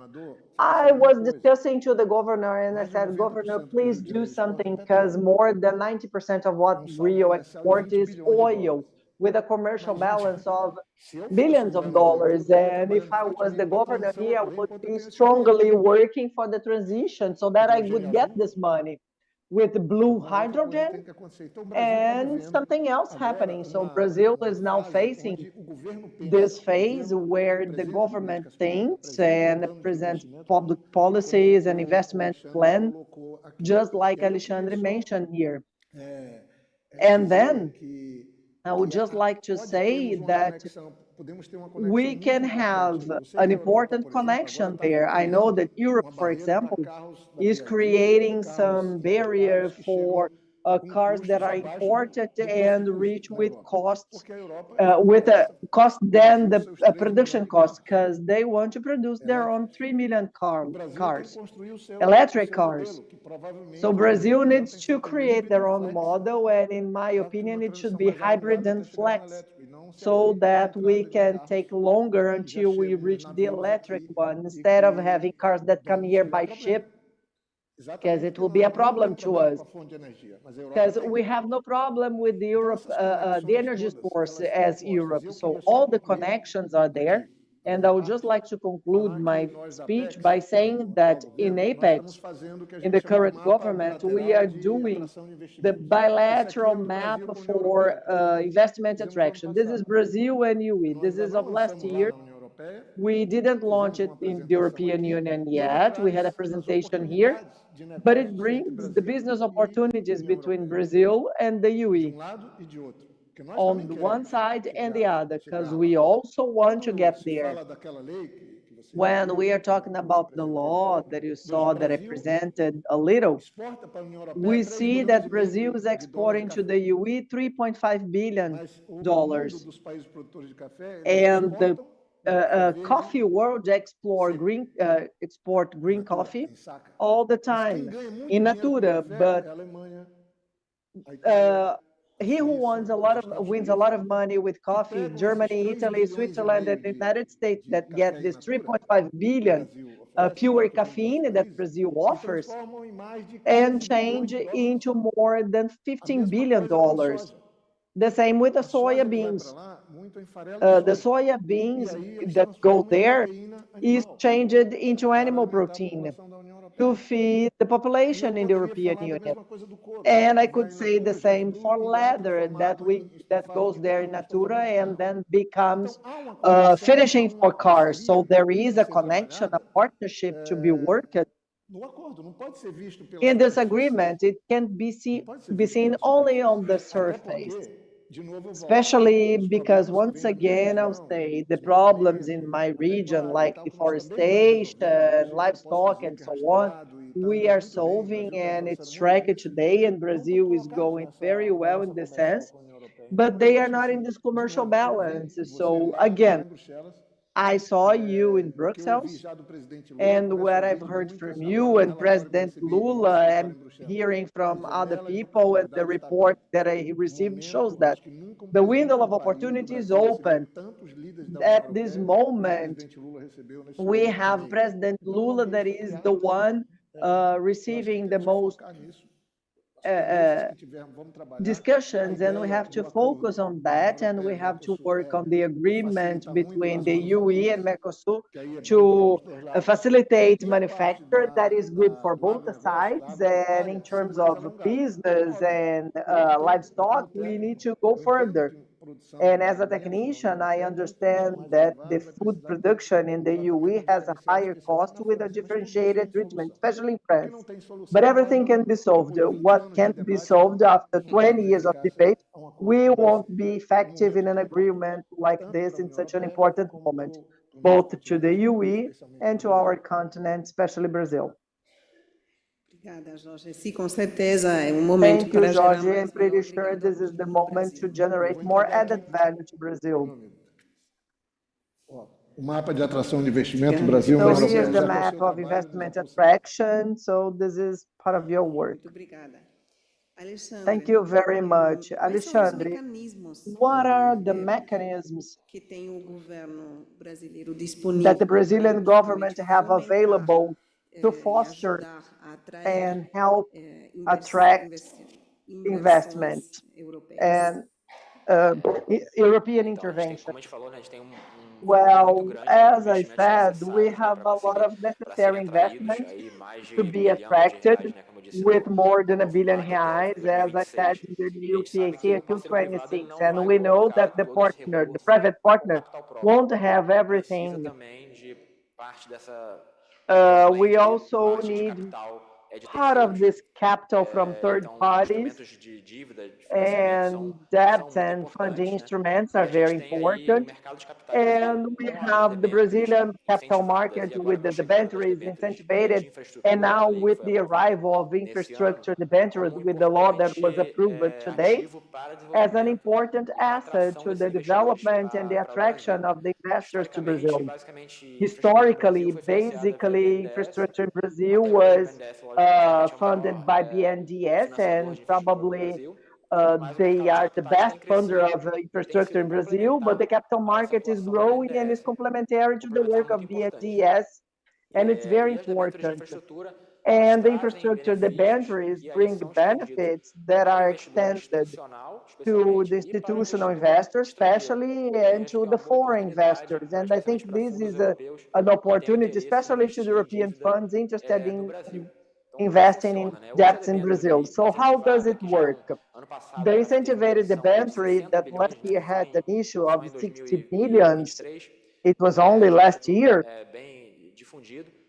So E it's basicamente é um quite título que spread. o And adquirente desse basically, papel this ele is não a title paga that imposto de the renda se for pessoa holder física. O doesn't benefício é pay para quem adquire taxes, esse the papel, income taxes. tornando aí o So custo da if you dívida pay for that, mais you barato have the para o seu cost of emissor. debt becoming lower. Com essa lei, com a debênture de With infraestrutura, que this essa nova que foi law of aprovada the nesse ano, infrastructure com uma debenture that expectativa was aí approved que a this gente tem year, de with the exponencial expectation that we crescimento no have mercado de capitais of de exponential infraestrutura no growth to Brasil, the capital a gente vai market ter o in benefício infrastructure vindo in para a Brazil, ponta will do have the emissor. benefit going to the Ele vai ter um emissor. benefício fiscal So na they outra will ponta, have a tax tornando ali benefit a on the taxa other side, dos papéis, né, que a making gente chama this o yield do rate papel, of muito mais the atrativa yield para os of the investidores paper institucionais, much more inclusive attractive aí, to por the exemplo, fundos de institutional pensão, investors, que se even você for for olhar pension outros funds. And países, if né, os we fundos de pensão analyze são os other grandes countries, they are financiadores de the infraestrutura biggest ao redor do mundo. funders of Então, infrastructure o worldwide. benefício, né, indo para essa So the ponta do investidor benefit institucional, going to this vamos side ter of yields institutional mais investment atrativos, will have the atraindo most attractive funds, esse investidor, attracting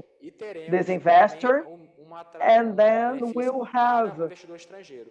some A gente vai benefit to ter the nas debêntures foreign de investors. infraestrutura So a we'll have possibilidade with de the variação cambial, infrastructure taxa debenture, this da debênture, que é muito possibility of importante aí para atrair fundos que não income querem lidar variation to attack funds that want to deal with this currency exposure, especially in infrastructure projects. We know that there is no liquidity in the hedge curve between Brazil and strong currency.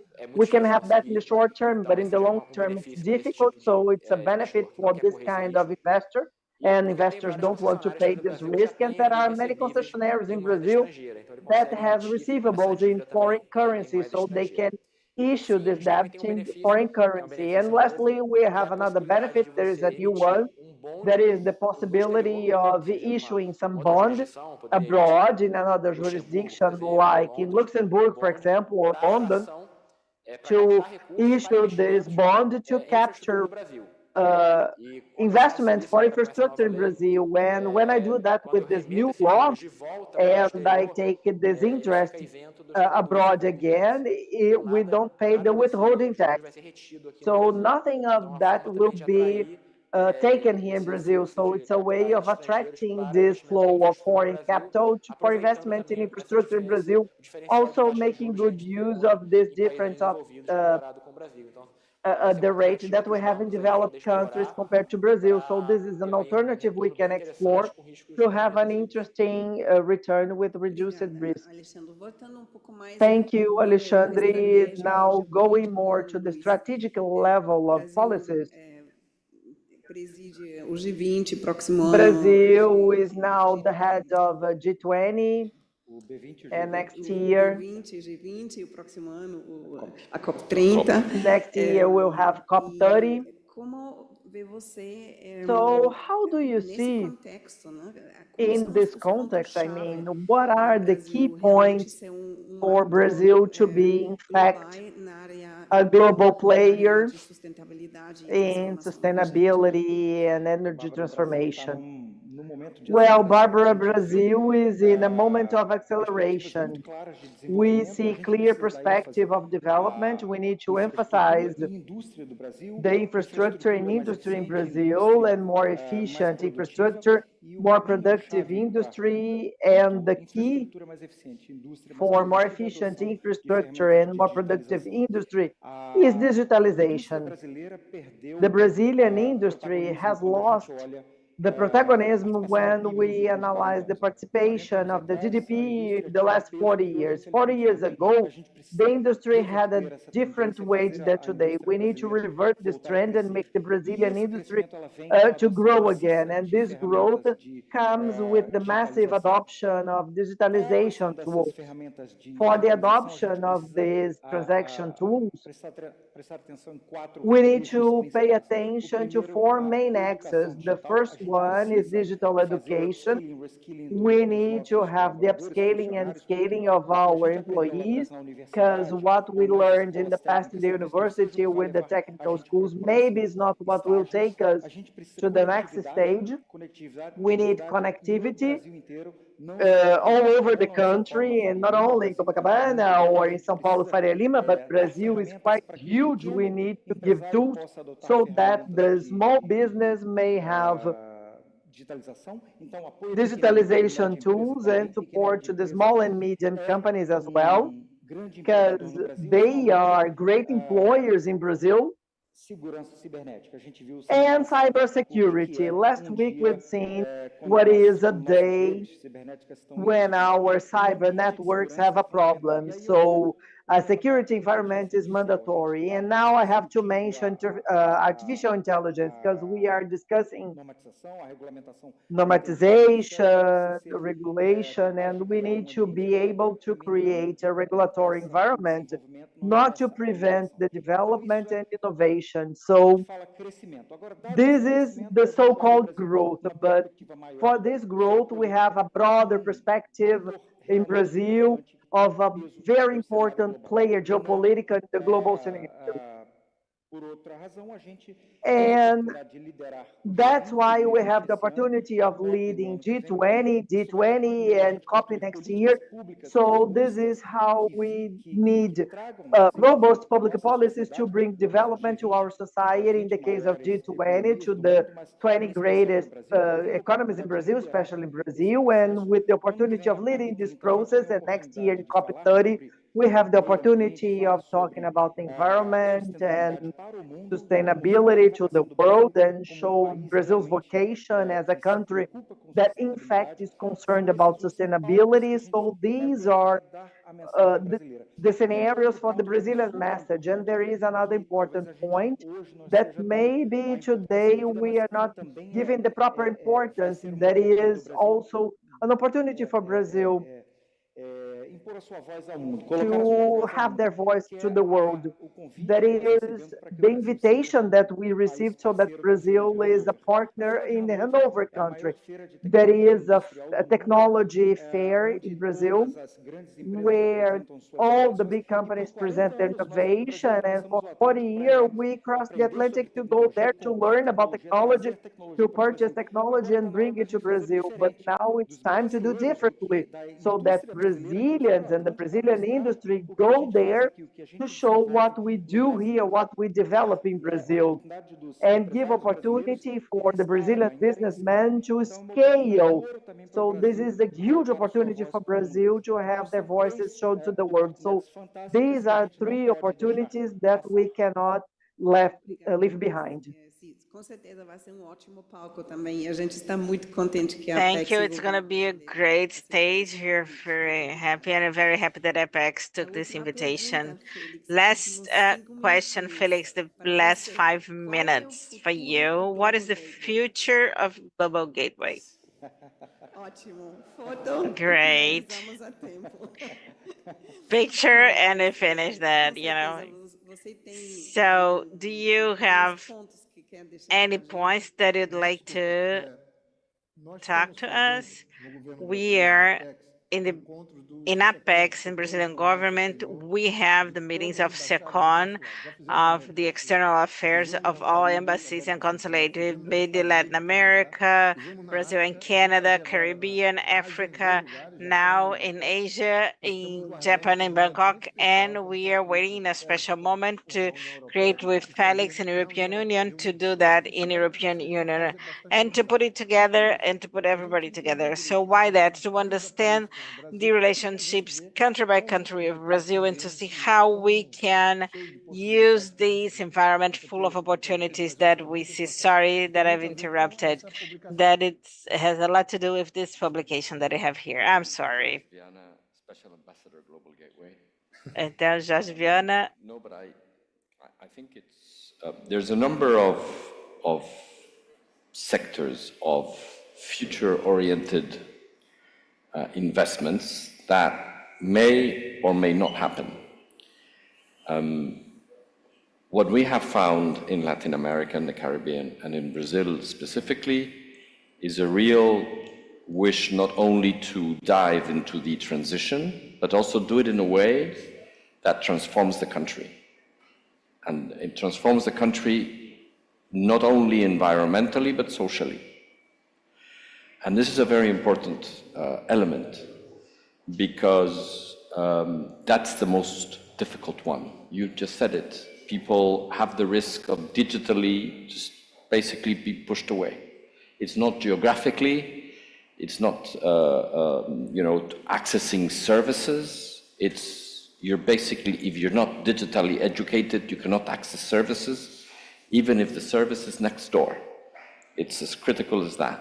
And that requires a lot of investment on technology, data protection, regulation, connectivity, last kilometer connectivity. We are working on a project for last kilometer connectivity for Brazil, but also for the rest of Latin America, because it's a difficult geography, non-market oriented geography. It's very difficult to cover the last kilometer. All these things, this is where we believe, Latin America has an agenda and the market will not get there. So we have to be there. And that's where Jorge, as the good, that leaves the best for the last. So he's done all the world and now he's going to come to Europe, where he is going to find a lot of solutions that also Latin America does not know about. My feeling is that I've had a month ago, we had 7 energy ministers from the Caribbean. We walked them around Europe. They went to Munich, they came to Brussels, they went to the Balearic Islands, they were going to go to the Netherlands. They saw things that they didn't know that were going on. New technologies, new ways of doing things for islands, new circular economy ways of producing energy. This is what I think we have to offer, but we have to talk. We have to see, we have to know that this is happening, but we also have to know.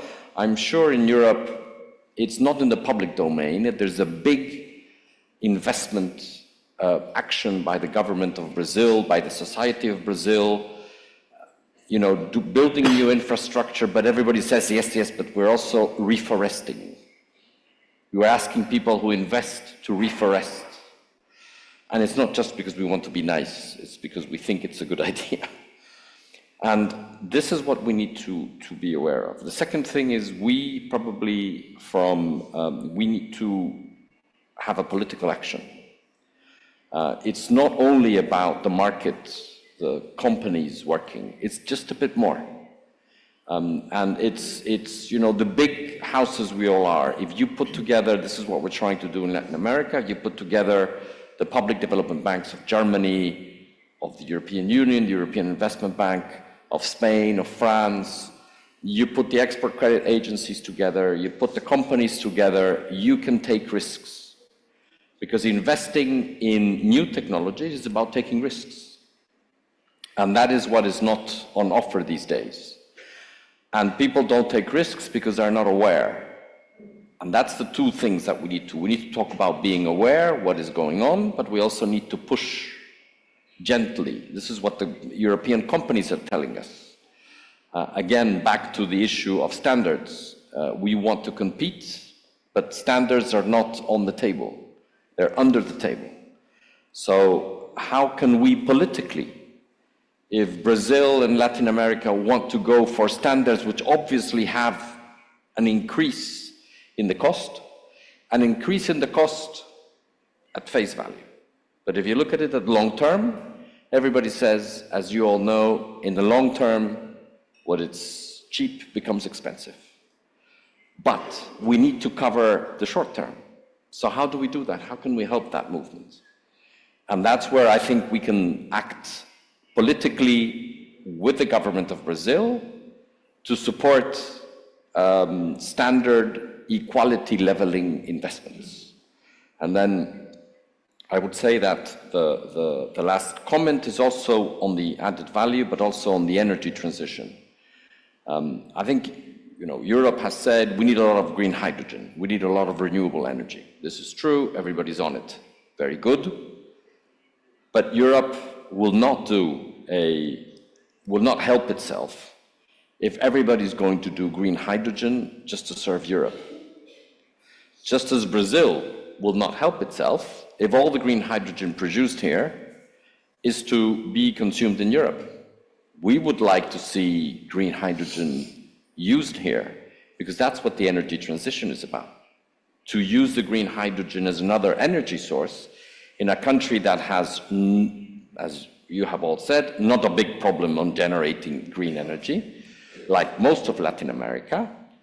Hence, transforming that green energy into a green value chain is what puts you ahead of the curve.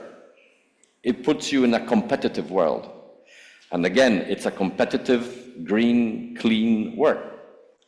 And that's where you have to think in Brazil and in Latin America. If it's everything to sell to Europe, it's fine for Europe. We will go very green, but it's not fine in the general. How do we invest in technologies, in value chains that use green energy? And that's not something that Europe wants. Europe wants it for itself, it wants it for everyone else, but Brazil wants it for itself. Because Brazil is a firm believer in decarbonization of the economy. It just needs to invest the capital it may want to have or it may lack, and the technology. That's all. So all these three things, I think, come into the politics and the narrative, the global gateway. Then the complication of who we are, the European Commission, as everybody knows, simple structure, well known by everyone. If you don't know what to do in the morning and you want to blame someone, blame the European Commission. It's very easy. We are very easy victims. I know this game very well. But we are going to try to adapt to what Brazil and the companies in Brazil and the European companies want. And that's the kind of process that we're setting up with the Brazilian government to look at it from a political level, a financial level, and an industrial level.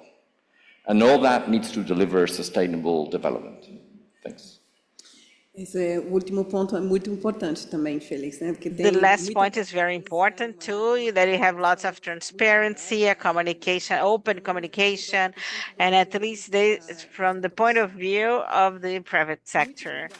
Thank you very much for all panelists. We are going to take lots of information, lot of curiosities, and I have the conviction that together we can make this partnership possible. And you can count on us to act in Team Europe. Thank you very much and good afternoon.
Todo costosíssimo.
A todas e a todos, vamos To dar all, sequência we are going to follow with this quarto fórum. exemplary event, the fourth forum, Brazil, European Em Union. primeiro lugar, And in gostaria de first agradecer place, I'd imenso like to o thank convite feito for the pela invitation Fundação Euroamérica made by para que a gente Euro-America pudesse Foundation, se so we reunir aqui could hoje, be não só na here apresentação, today como no primeiro together, not painel only in this e agora no presentation, but segundo also painel de in the first encerramento. panel, but now in the Excelências, second and como closing pudemos panel. And we apreciar have aqui people hoje just like we nessa can tarde. have here today in this afternoon. A mim me foi solicitado que fizesse It uma was pequena asked me apresentação, to make a mas brief eu vou resumir presentation, essa but I'm apresentação just going to porque me briefly parece mais say it because importante e I think it's oportuno more que a important gente possa and ouvir valuable that we aos can nossos hear painelistas our aqui panelists presentes. that are Foi present muito here today. enriquecedor It was e very será também enriching, and agora also aquilo it que will be in ouvimos this na next panel apresentação what we e no heard in the primeiro painel. presentation and in the first Mas não posso panel. deixar But aqui I de cannot, destacar e I apresentar have to highlight o and introduce segmento here de fundações no Brasil e no mundo. the sector Só of está sendo foundations in possível Brazil and in realizar the world. It's esse only painel possible pela to have excelência this da panel because of the Fundação excellence Euroamérica. of Euro-America Foundation. Ela traz a It oportunidade de brings the colocar diante dos opportunity senhores to put in front of excelências no you termo que nós assistimos aqui. excellence, O people in papel the das fundações level é of excellence exatamente as we've esse. seen today. This is the role of Ela faz foundations. papel de It interface, papel it's de a viabilizar, link, papel de it construir, makes it papel viable, it de interagir creates, it e, builds and portanto, interacts. ela, não ficando And como it's protagonista, it's acaba not the com a protagonist, sua it's ação not the main actor, sendo a but maior with its protagonista, actions, it's podendo one of the most proporcionar o que ela contributors to proporciona aqui. propose what it A has to. Fundação Centro de Estudo do Comércio Exterior tem 48 anos The e FUNSEX, quando eu the entrei na Foundation of the Center Fundação, for logo em Foreign Trade seguida, Studies, me have pediram que eu 48 years. fizesse When I joined aquilo it, people I que was asked me to pareceu a do coisa mais fácil em toda a minha carreira what como seemed to executivo. be the most Fazer uma frase easiest que thing in my pudesse executive life, to create a apresentar a phrase that could Fundação introduce the naquilo que era foundation o seu objeto. and what was its E acho que ela se role. traduz And I think it exatamente como é a translates Fundação as how the foundation Euroamérica. is Euro-America Foundation is. It says that opportunity, and very briefly, that the excellence of FUNSEX, it's acknowledged by the excellence of its members, these board members, and their supporters. Who is our supporter? Euro-America Foundation. The excellence of Euro-America Foundation can translate the excellence in its partners and also in FUNSEX. So this brief introduction, and here's giving me the right to talk more than that, but I won't do it. So I'm not gonna be the moderator that instead of ask question makes, a speech. So let's avoid these speeches and follow the example of Barbara that we had here in the first panel, where she was able to use up the answers instead of just making enormous questions. So I'm going to pass the floor with the questions that were prepared, and I had the opportunity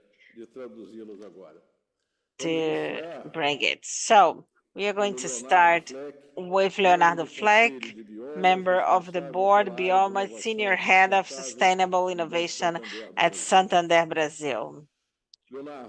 Leonardo, Santander Bank is a member of the creator board of FUNSEX. BNDES, it's a founding member at FUNSEX. APEPS is a superior board member in FUNSEX. So here we had different participations of counselors, board members from the distant places in the foundation. So, dear Leonardo, tell us what made Santander to invest in the creation of biomass that has a very ambitious thesis of restoration of 2 billion hectares of degradable area to replace it with native forest. Thank you, Antonia. Thank you, Euro-America Foundation, for the invitation to be here with you. I'd like to thank my panelists. Friends, Biomas is a company that we created with several other stockholders, and we started it in COP28 in Egypt, and with the ambition of restoring areas that were degraded in the past, and they have the potential to become again native forests in Brazil with the creation of carbon credits of high incredity. We understand they have a giant potential for this carbon credit of carbon emissions reduction in the atmosphere.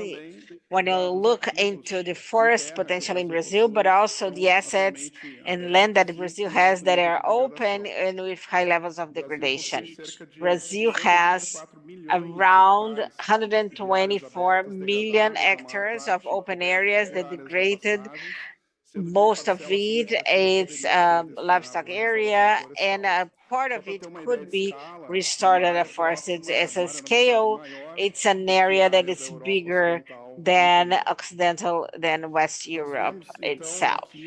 So we have here this opportunity not only to contribute Brazil in generating, in reaching this potential of area restoration with all the social, economical, and environmental impact that an initiative like this can bring to Brazil, but it's also a business opportunity. It's an opportunity to help our clients that have this climate commitment that cannot reduce all its emissions today because of maybe some carbon intensive technologies. They still do not have replacement that is cost effective, and because of this reason they need to compensate a bit of their emissions. So it's important for many companies that have a profile of emissions that is concentrated in its value chain, the ones that are called the scope 3 emissions. Most of the companies have more than 90% emissions concentrated in their value chain, and it's very challenging to address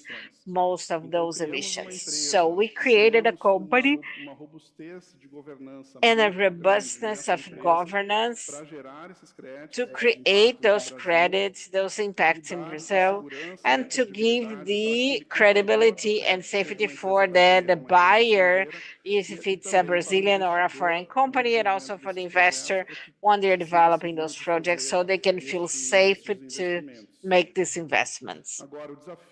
Now, the challenge to make it viable, 2 million hectares in 20 years, is a huge challenge. It's a huge area, and I'm talking here about a market segment that it's emergent. It's very new in Brazil.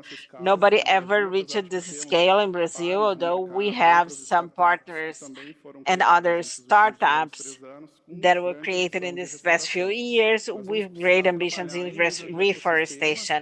We have to work into the ecosystem level. We have to work with the state, with other companies, and with development companies and the financial market to scale this sector in Brazil in an accelerated manner. I'd like to cite here some common challenges that we need to address the next few years. The first one is the regulation of the carbon market here in Brazil, the voluntary and unregulated one. We have two laws that are being discussed in the chamber and in Senate. We hope it's going to be briefly the discussion and regulation. They are essential to give the essential legal security for those projects here in Brazil. The land regulation is also essential in the Amazon area. Amazon has the most part of its land that appropriate to this kind of activity, also because of the cost effectiveness of recovery of areas in Amazon, but we have a structural problem of land regulation. Most of the private areas that are open, they have problems that is like a lack of title or conflicts. And here, so in order to attract investments, we need to advance more in land regulation in Amazon, in Pará. Pará has a model that is advancing and it's very promising, that use all the tools of digitalization, of the cartorial basis that we hopefully they're going to be replicated in other states in the Amazon area. In the world, we have been through a credibility crisis in the voluntary market because people were asking about the international certification. They have the standards of certification, so we have to advance in improvement of these standards of certification. We have several initiatives this year that will improve this area to guarantee more credibility.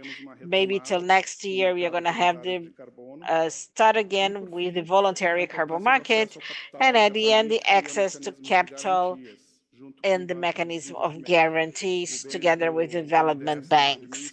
BNDES administers the climate fund that has a line of credit that was created by reforestation. We have helping our clients in the market, and they are accessing this line of credit, but we need more tools, especially guarantees, because of the level of risk for you to escalate initiatives that are very incipient, they are not very proven in the market.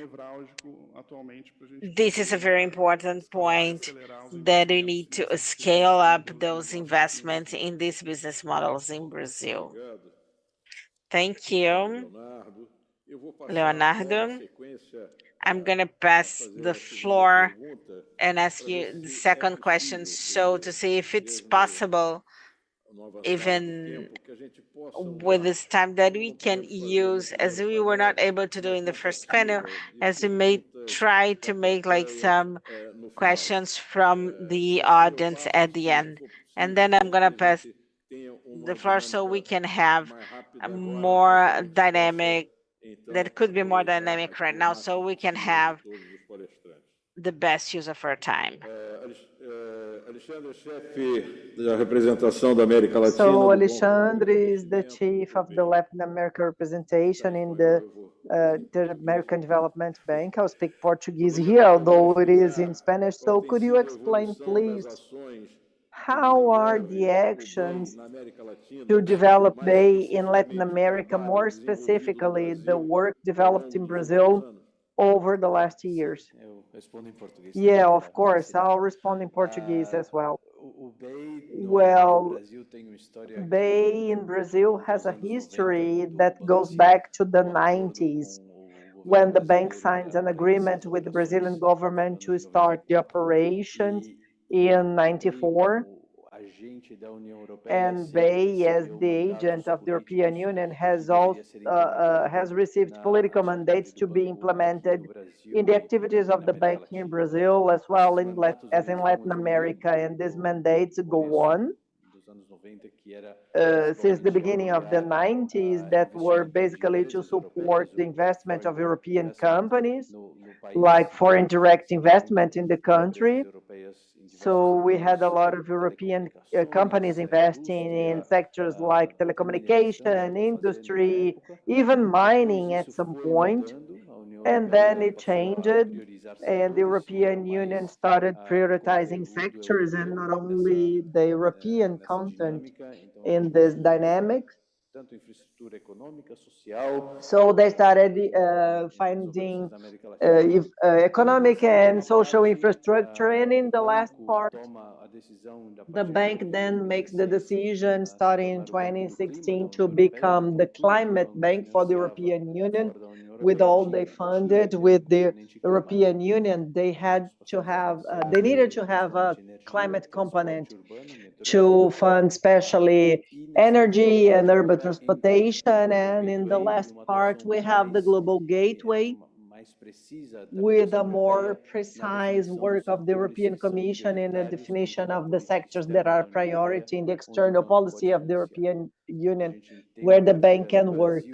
We have in Brazil a very important role of clients in the energy sector, both in the direct way with companies and projects, with European companies in the sector, with a big client like Enel, and also developing a list of intermediate projects with public plans like PTMG, BRDE, BNB as well.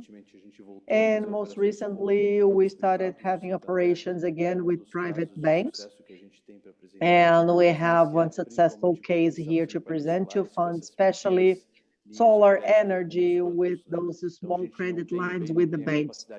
So the bank has no ability to reach the small projects, and this capillarity is offered to us by the private banks and public banks in this kind of project. And what we are trying now with this new generation of projects that are to conclude are the sectors that are within the global gateway in the agenda. So we have green hydrogen, and also with the importance of other energies to keep up with this dynamic. And Aloysio Mercadante, the president of BNDES, has recently been in Lisbon with the colleagues from BEI to ensure the interest of BNDES in the line of 400 million euros to fund water, the water sector, where we also have this interest in keep working with sectors, also with the support. And the last element that I would like to share regarding BEI's relation with Brazil is that last year we had the opportunity of opening an office, a representation office here in Brazil, in Brasilia, not here in Rio. Unfortunately, it would be, in fact, much better, because here it was the capital in the past, it was the previous Brasilia. But anyways, we opened an office there to reinforce the interest, not only of BEI, but the European Union, to get closer to the relations with Brazil and the investments that the bank wants to keep supporting the country. And the role of the development bank and the agent of funding in sustainable development, I think, is something that helps the process for those who want to have this funding, because in the past with the bank, once the funding is approved with all the requirements, it's right, because we don't give money to a project that has no return. We shouldn't do that currently. We shouldn't support projects that are not self-supported. So I think this is very important for all of those searching for accessing funding and resources to invest, so that they do that with agents of qualified funding like the Bank of Development in the totality that is multilateral, because we then have the compliance, what is necessary to ensure the return. Okay, thank you, Alexandre. And now let's go to Tony Silveira. Tony Silveira, that is Brazilian, and who is our vice president in the private sector in the Bank of Development of Latin America and the Caribbean. So the energy transition is the main pathway to mitigate the climate changes. How should the multilateral development banks work in the support for the countries to comply with this challenge? Well, good evening, everyone. Thank you, Antonio, for mediating this session. And for the question, I would like to greet my colleagues in the session and everyone present here, also emphasizing the excellence of the initiative to promote this discussion. Well, in CAF, our understanding of the support to energy transition somehow is convergent to the proposal that Brazil is having in G20 with the three main components. The one of bringing new financial instruments in the sense of mobilizing the necessary resources to carry out the energy transition, focusing the fair energy transition according to the realities of the many countries. We don't have a universal justice. So in our interpretation, in the G20, we believe that it's according to the regional needs, especially the capacities of regional resources. And something that we have clear that is quite necessary is to generalize the process for energy planning, because we need to consider the technological support and the predominant electrification during this transition. And this is especially because in the transportation it happens, but not only there, but there maybe it is one of the most developed groups, because this is something that has been happening for decades. And it's generalized, so now we have a standard in the sense of individual transportation or mass transportation, like electromobility is for buses, just like trains. So in a region like Latin America, where one of the main sources of emission and one of the sectors that need the most this energy transition is in fact the transport sector, so this pathway must be considered strongly, and obviously we need to consider all the multilateral bonds with a huge focus due to electromobility and energy transition based on electrification. In CAF, what we have as a complement to this trend is also an acknowledgement, of the needs of resources available in our region of work. And we are basically talking about the whole Latin America and the Caribbean. Okay, not the whole Caribbean, but let's say that it has some strong commitment to the Paris Agreement goals, and also with some huge challenges. Besides the sectorial difference in emissions, we also have the tax issue that is deep now increased with the pandemic, and this is one of the regions, maybe the one that is the most uneven in the world. So the energy transition, and not only this transition, but all public policies have to try that, but the energy transition as well.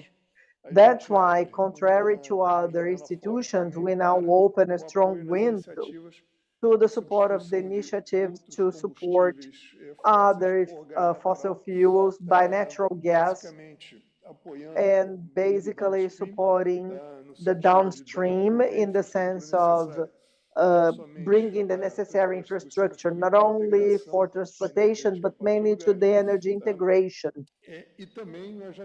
And also a window for biofuels. One important data here is that also in Latin America, we studied a lot the gains that may come from integration. When I was in the IBD board, if I'm not mistaken, in 2017, there was a study assessing how the energy integration could decrease the need for inversion in all the region.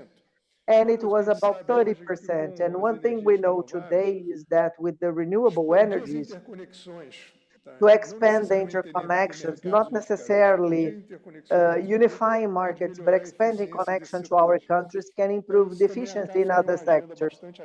So CAF has a very active agenda in this sense with the IBD and some initiatives in Central Americas and CERSUL in the Cone South to promote the energy integration. So, but we have important challenges.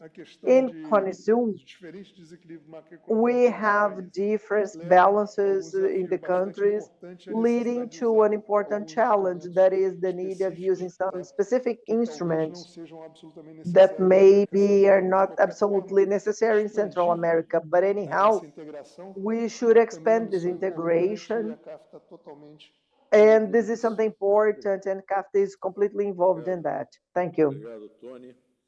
Thank you, Tony. Now I'll speak Spanish. I'll ask the question in Spanish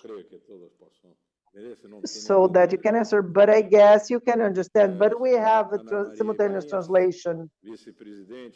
Anyway, I guess everyone can understand. So the president of the sector of the Inter-American Bank, IBD, and the bank has recently approved Impact Mais, that is an investment strategy for the change in the impact of the work scale in Latin America and Caribbean.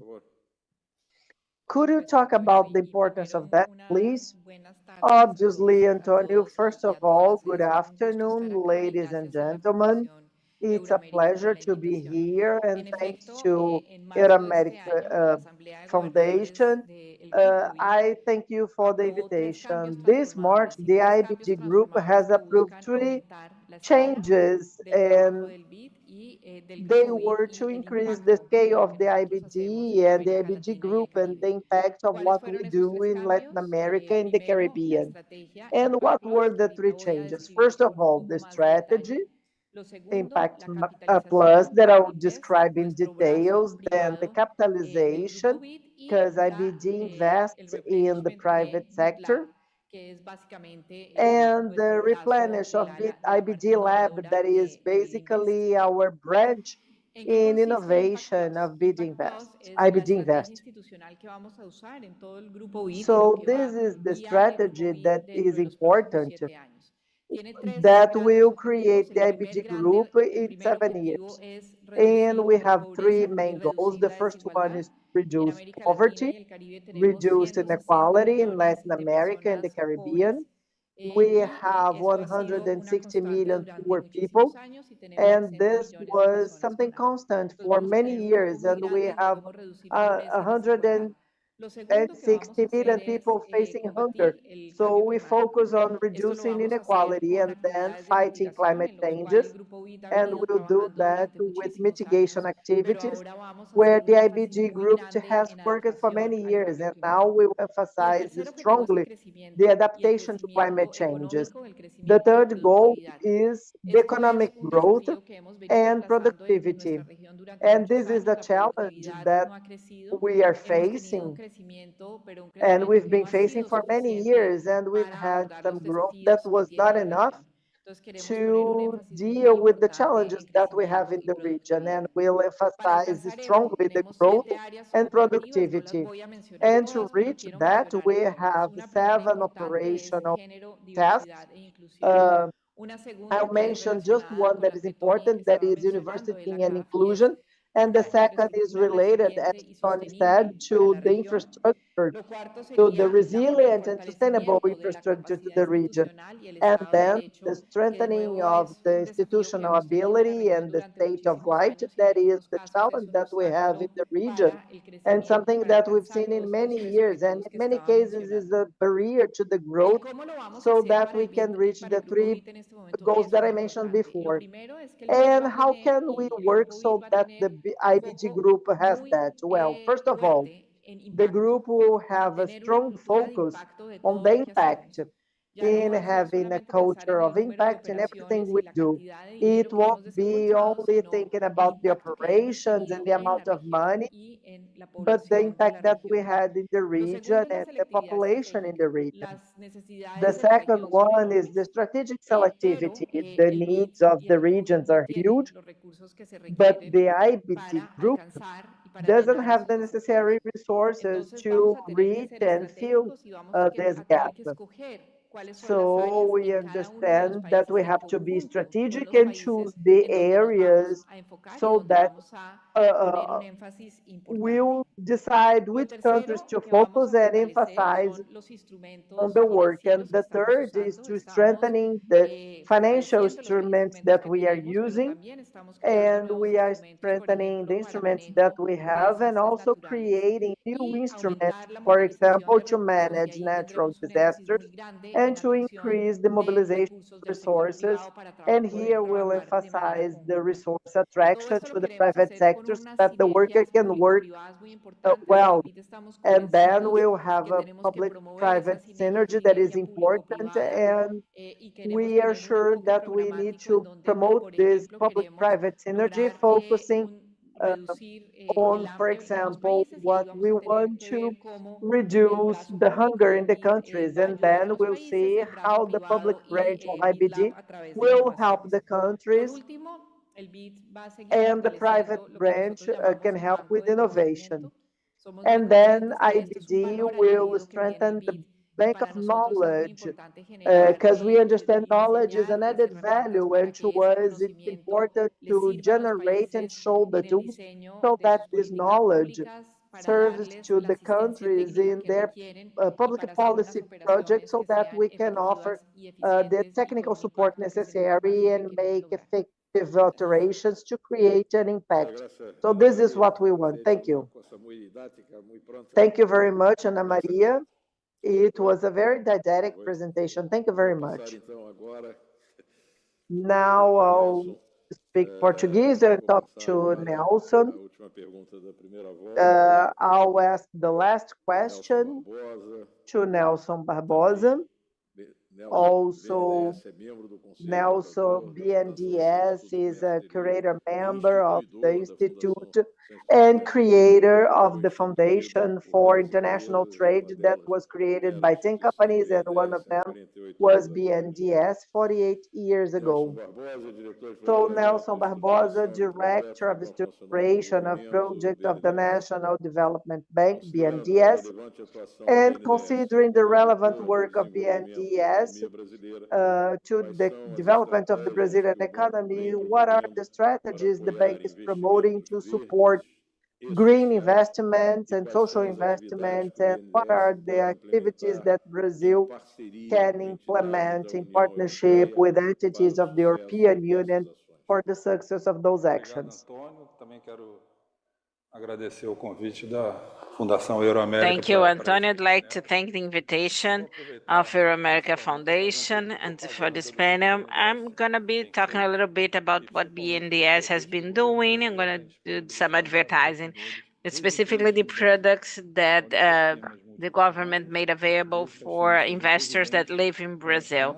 It can be international companies. Since they are residents, they have access to BNDES programs. In this President Lula government, we had 3 tools. 2 there are new ones and another one that are being scaled up. The first one is the Climate Fund. It was created by President Lula in 2009. It was one of the first funds created to finance climate change. We were thinking about receiving part of the royalties from Brazil. Part of it's sent to this fund to finance activities that will increase energy transition, energy efficiency.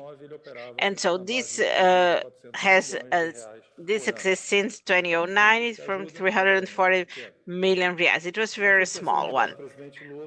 Now, in 2023, together with Minister Haddad, we created a new climate fund that is been doing with sustainable bonds emissions by National Treasury.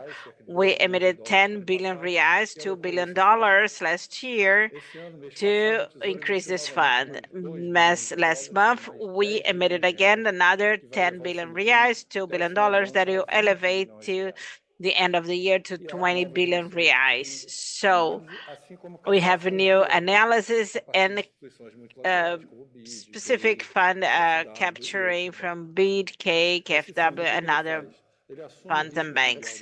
It will going to assume the currency risk. So what does that it do? It brings like in the dollar at 6.15. It will for people here, it's 6.15. It's a very low tax for interest tax for the companies here. So it comes around 8% in domestic currency with long term. So we reopened this fund last year. We hired 800 million last year. We are waiting to use 5 billion reais in this year, but we have a demand for 32 billion reais up to 2026. So this changes the scale, this changes the nature of the actions in Brazil concerning the climate. So the second fund is being created at this moment. It's a social infrastructure fund. It was approved by the Congress 2 weeks ago. And it's going to try to replicate what the Climate Fund does for infrastructure, for environmental infrastructure, to do on social infrastructure. So it's going to be to invest in education, health, public safety, and urban development. In the same logic, the Treasury will capture the funding.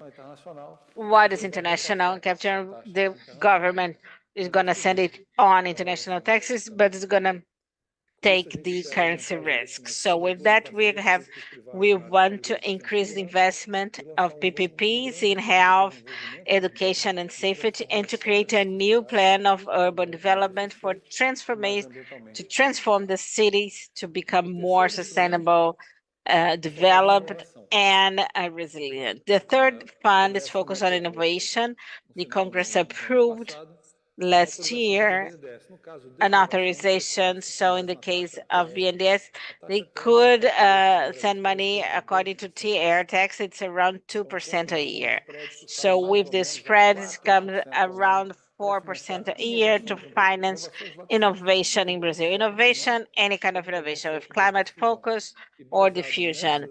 And based on this line of credit, we are being able to attract several investments in Brazil, in data centers, in production of batteries, electrification of fleet, pharma's chips. We are going to bring in some semiconductors chips plants into Brazil. All those products can be combined with collaboration with European institutions because they are open to all investors that are resident in Brazil. They can be multinational firms, European firms.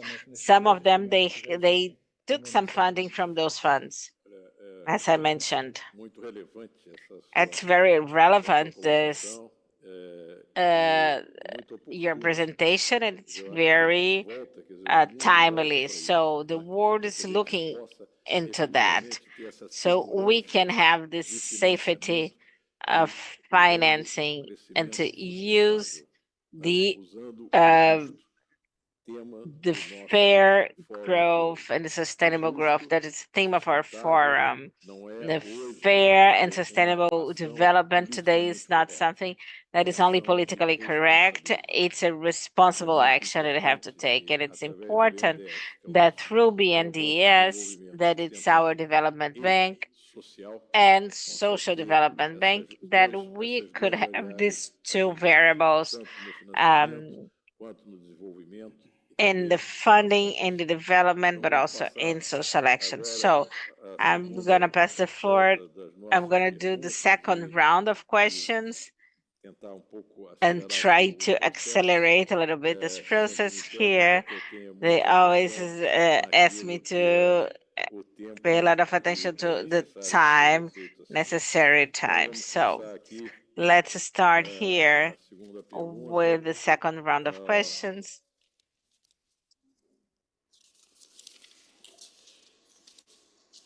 Leonardo. To Leonardo.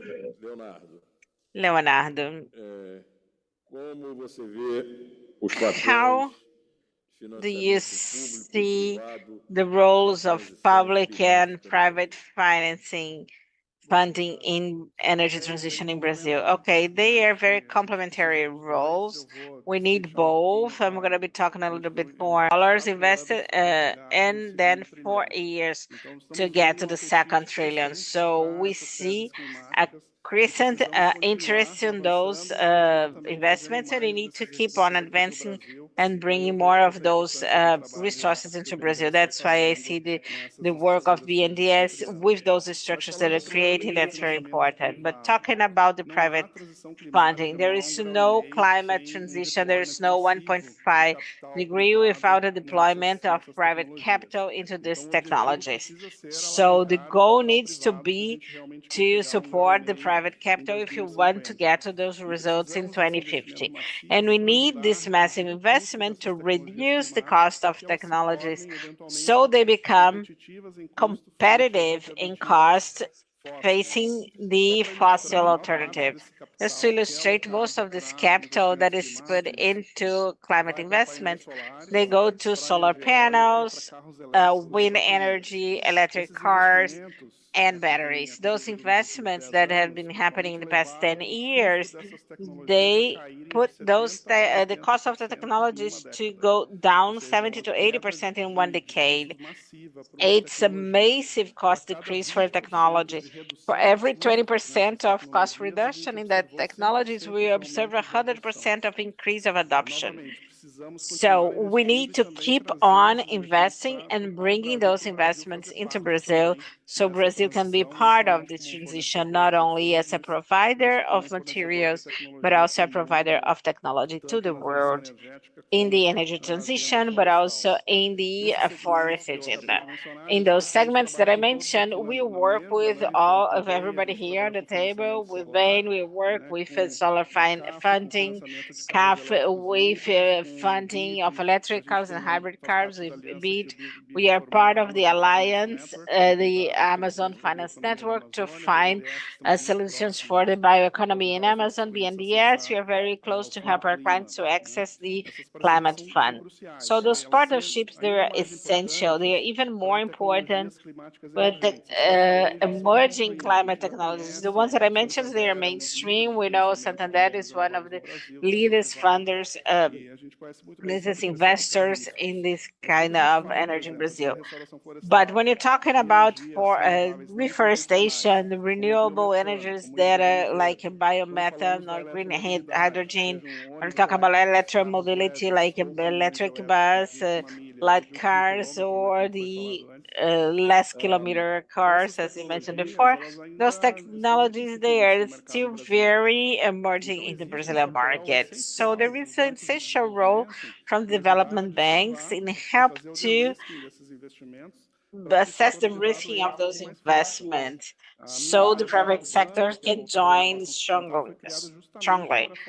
My area in the bank was created to incentivize those new verticals, but we have to simplify the access to this capital, of this catalytic capital.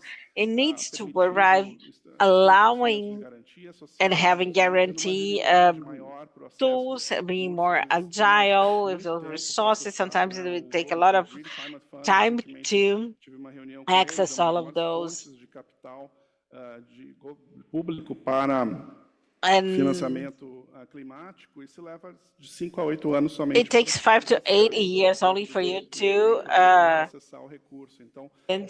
access the resource. So for private bank, that makes it not viable. That they don't have banks that have teams that are dedicated to do this work, this incubation work, to access this catalytic capital. So we need to think a lot about how to adjust the design and how to think about the flexibility and the agility so this capital can be deployed to open these new verticals that are so essential, and Brazil can be part of this transition that happens at global level. Thank you, Leonardo. I'm gonna pass the floor to Alexandre. It's gonna be Spanish or Portuguese, Alexandre. How do you prefer it? Let's do it Spanish. Okay, the first one I did in Portuguese, now in Spanish. What is the importance of the action forbid? Can you please tell us how to translate that into operations that the bank fund in Brazil and other countries in the region? This is the part that I mentioned in the first answer of this transition of how the bank acts in Latin America. The bank understands, and the European Union, that the global good that we can finance in Latin America, it has impact in the European continent, is the climate. What do we do? What contaminates here can affect over there. So it's a global interest that not only the Europe will decarbonize its economy, but also the partner countries like Latin America. That's what the bank always have this type of projects. The sectors that you have here, what the bank can have good support to finance those sectors, they were like energy, water, transportation, preservation of the environment. But this one, we always find it difficult to fund with debt funds, debt tools. These projects, they need much more tools for blending with a part of concession of donations. And the bank can finance that through the instruments that the European Union has. Dr. Felix Fernandez mentioned, for example, LACIF fund.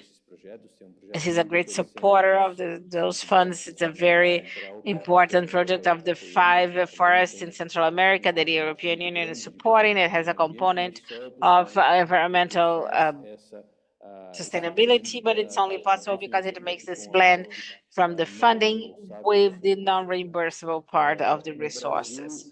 In Brazil, our action, as I mentioned in the first answer, it's much more focused on the renewable energies. We finance great projects with European companies, especially in the north east of the country, but also this part of the smaller projects that we intermediated. We regenerated a wallet that is almost 2 billion euros in financing the assets. Historically, we had and I said here that it's more than 5 billion euros across history. And I think It was a very successful strategy for us financing renewable energy, just like in the private sector, but also in the public sector using the banks. This is what we expect, is to do that with other technologies, like the green hydrogen. We are very interested in that. We have our first project that's going to be funded, it's going to be signed, that it's a project where we have the BID, the Inter-American Bank, we have CAF, Canada, Chile, through Corfu, that is the equivalent of BNDES in Chile. It's the first project of green hydrogen that we have in the region. But in Europe, this bank has an experience in those kind of projects in this sector, and we hope to help, as Ana Maria mentioned, as a knowledge bank that are the development banks, to bring this knowledge and also to be able to apply it in projects in Latin America. Thank you very much. Well, Tony, Vamos fazer em português. I'm going to make it in Portuguese. Aqui está em espanhol. Here it's in Spanish, okay. What should be the strategy of the development bank to guarantee the necessary resources to reach the main contemporary vectors of development, productivity, climate change, sustainability, between others? Thank you, Antonio. I'm going to answer it in two parts. First, one, that very briefly, what I see today as the accumulation of functions that we have, especially multilateral bank, but like, well, the grandfather, the World Bank was created for rebuilding, connected to infrastructure, like economic or urban infrastructure. This is a feature that stays with them. We also have another wave that came in the thoughts of this development, that is like the market flaws, especially in talking about the public assets, global public assets, and part of the environmental discussion goes through this principle.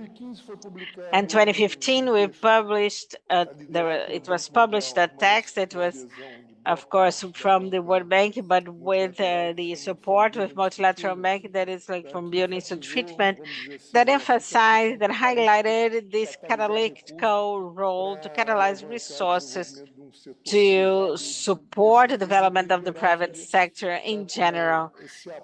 Just, and it should be this support to the evolution of a private economic sector. And then we have after 2008, it connects with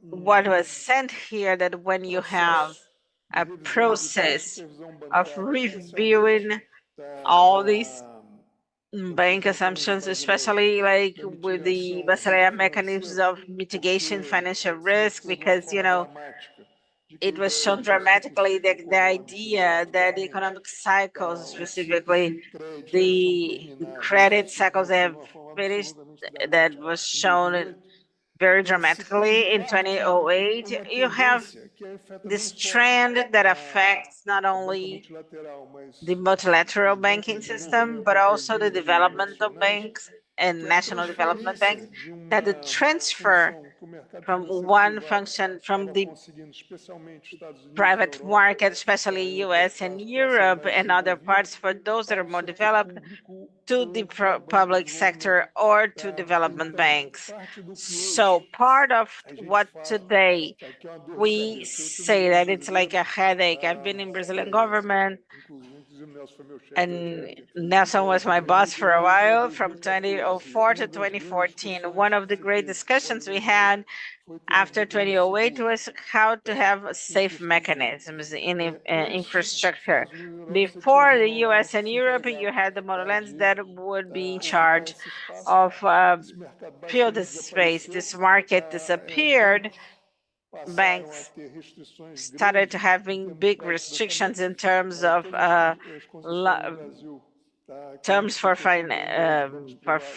Every time that we discussed with BNDES, the BNDES, no, the private banks, no, definitely no specialist infrastructure. But the private banks, they didn't go more than 80 years because it would, they wouldn't have enough reserve for that. So they needed to have some mechanisms. We need some mechanisms that will have this role of getting to an adequate term, even if they are not according to Basilea, but that they have the flexibility that. So we have the need for financial instruments on the multilateral banking and on the development banking for mechanisms to make it viable, the risk absorption that the private market cannot absorb. So the role of the development banks that have to be growing, whether multilateral, regional, or local, is exactly to make possible to deal with this big market failure that happened, so that we can have possible mechanisms of funding and to evolve with the capital market and to help with the introduction of the new instruments, as mentioned by Alexandre, with the new infrastructure.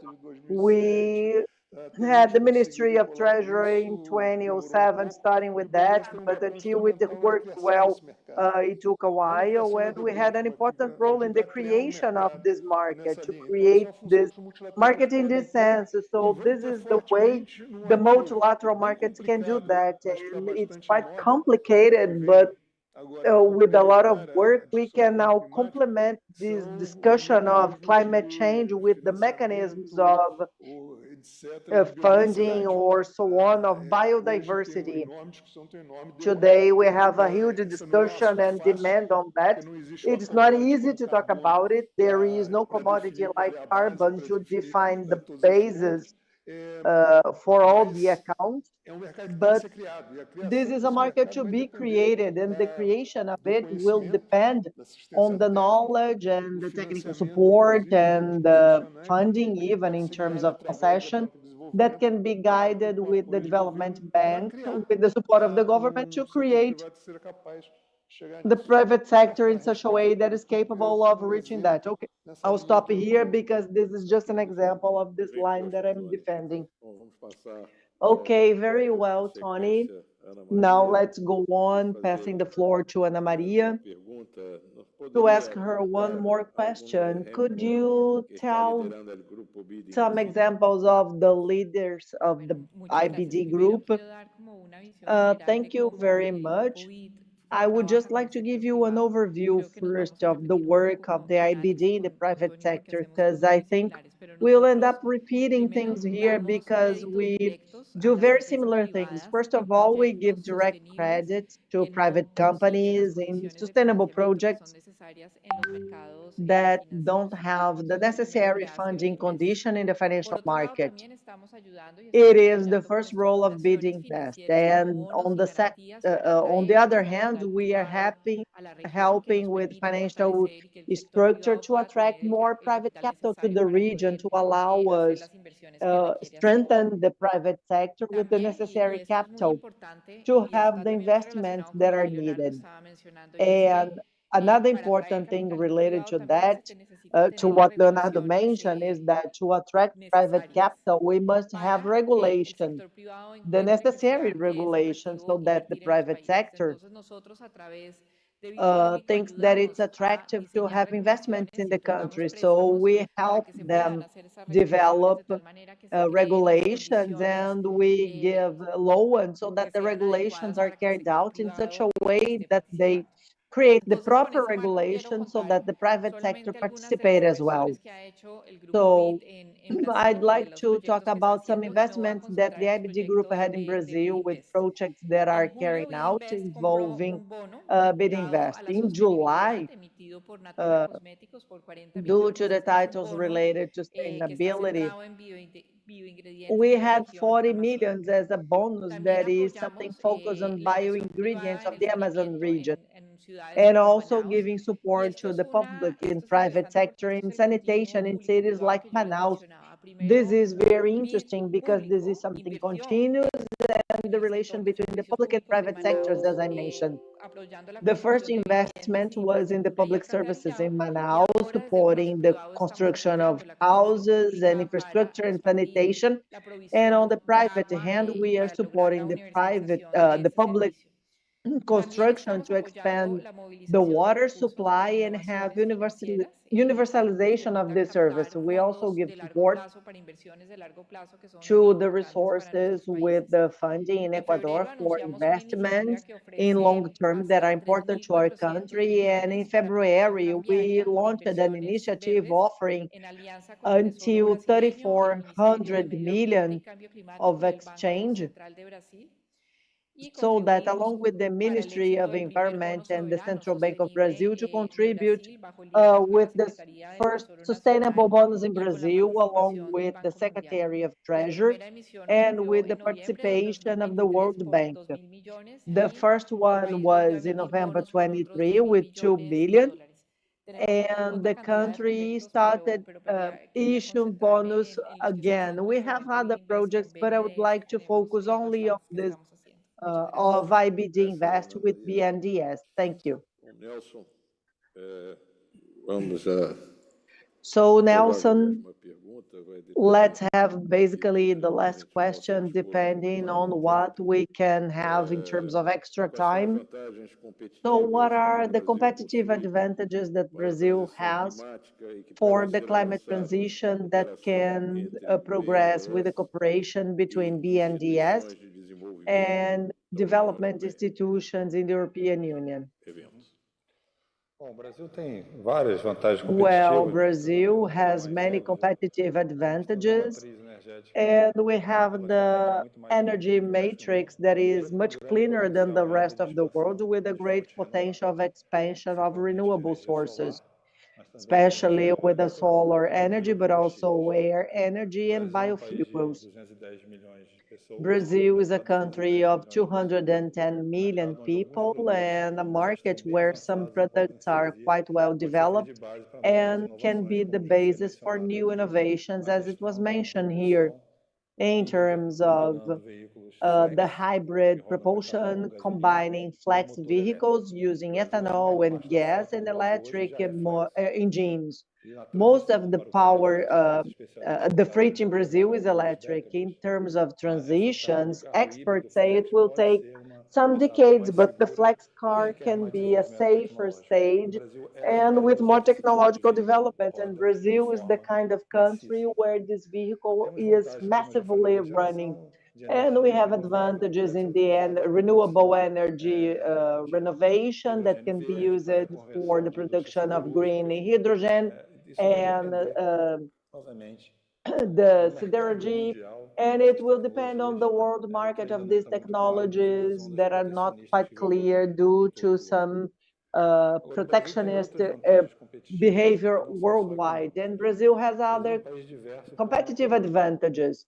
Brazil is a diverse country. Our culture basically has European, African, and indigenous traditions with a strong Asian and influence, and we are open to international investments. And of the emergent countries, we attract a lot of resources. We are behind only China, and we have this trend of receiving investments from Europe and North America that are the main investors in the Brazilian economy, with an increase of the Asian investment.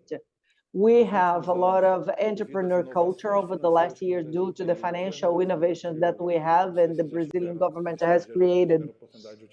If you are foreign, I don't know if you can use Pix. That is a system of electronic payment that's completely free, available to the whole population, which allowed the creation of new technologies, generating returns to the whole Latin America. So with this mood of entrepreneurship and being open to investors and the foreign culture is one of the main advantages of Brazil. So support the growth and development of Brazilian companies or companies that are wondering to come to Brazil have specific instruments to be invested. I was talking about the credit markets. Now I'll talk about equity, because we also invest strongly in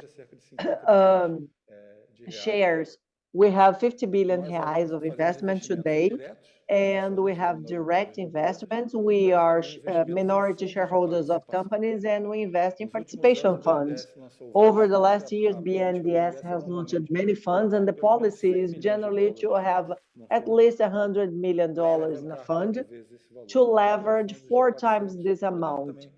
So we have funds of 400 and greater resources depending on the profitability. We focus on infrastructure and financial innovation and digitalization. At this moment, we have an open for bid to create a fund in critical minerals with the participation of companies developing critical minerals, from mining to processing and industrialization.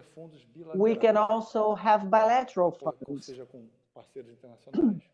with international partners like GAFI and so on, with a sovereign fund, so that we create funds to make possible to help the growth of companies that are already there or attract international companies to Brazil. This is a powerful instrument, and we use these funds to support temporarily the companies. This is the goal of BNDES, that is not to be a permanent partner. So once again, these funds have a period of investment of about 8 to 16 years and a period of de-investment, which allows the growth of many companies in Brazil, and we are open to the presentation of proposals of the companies who are here or companies that want to be allocated in Brazil. So thank you very much.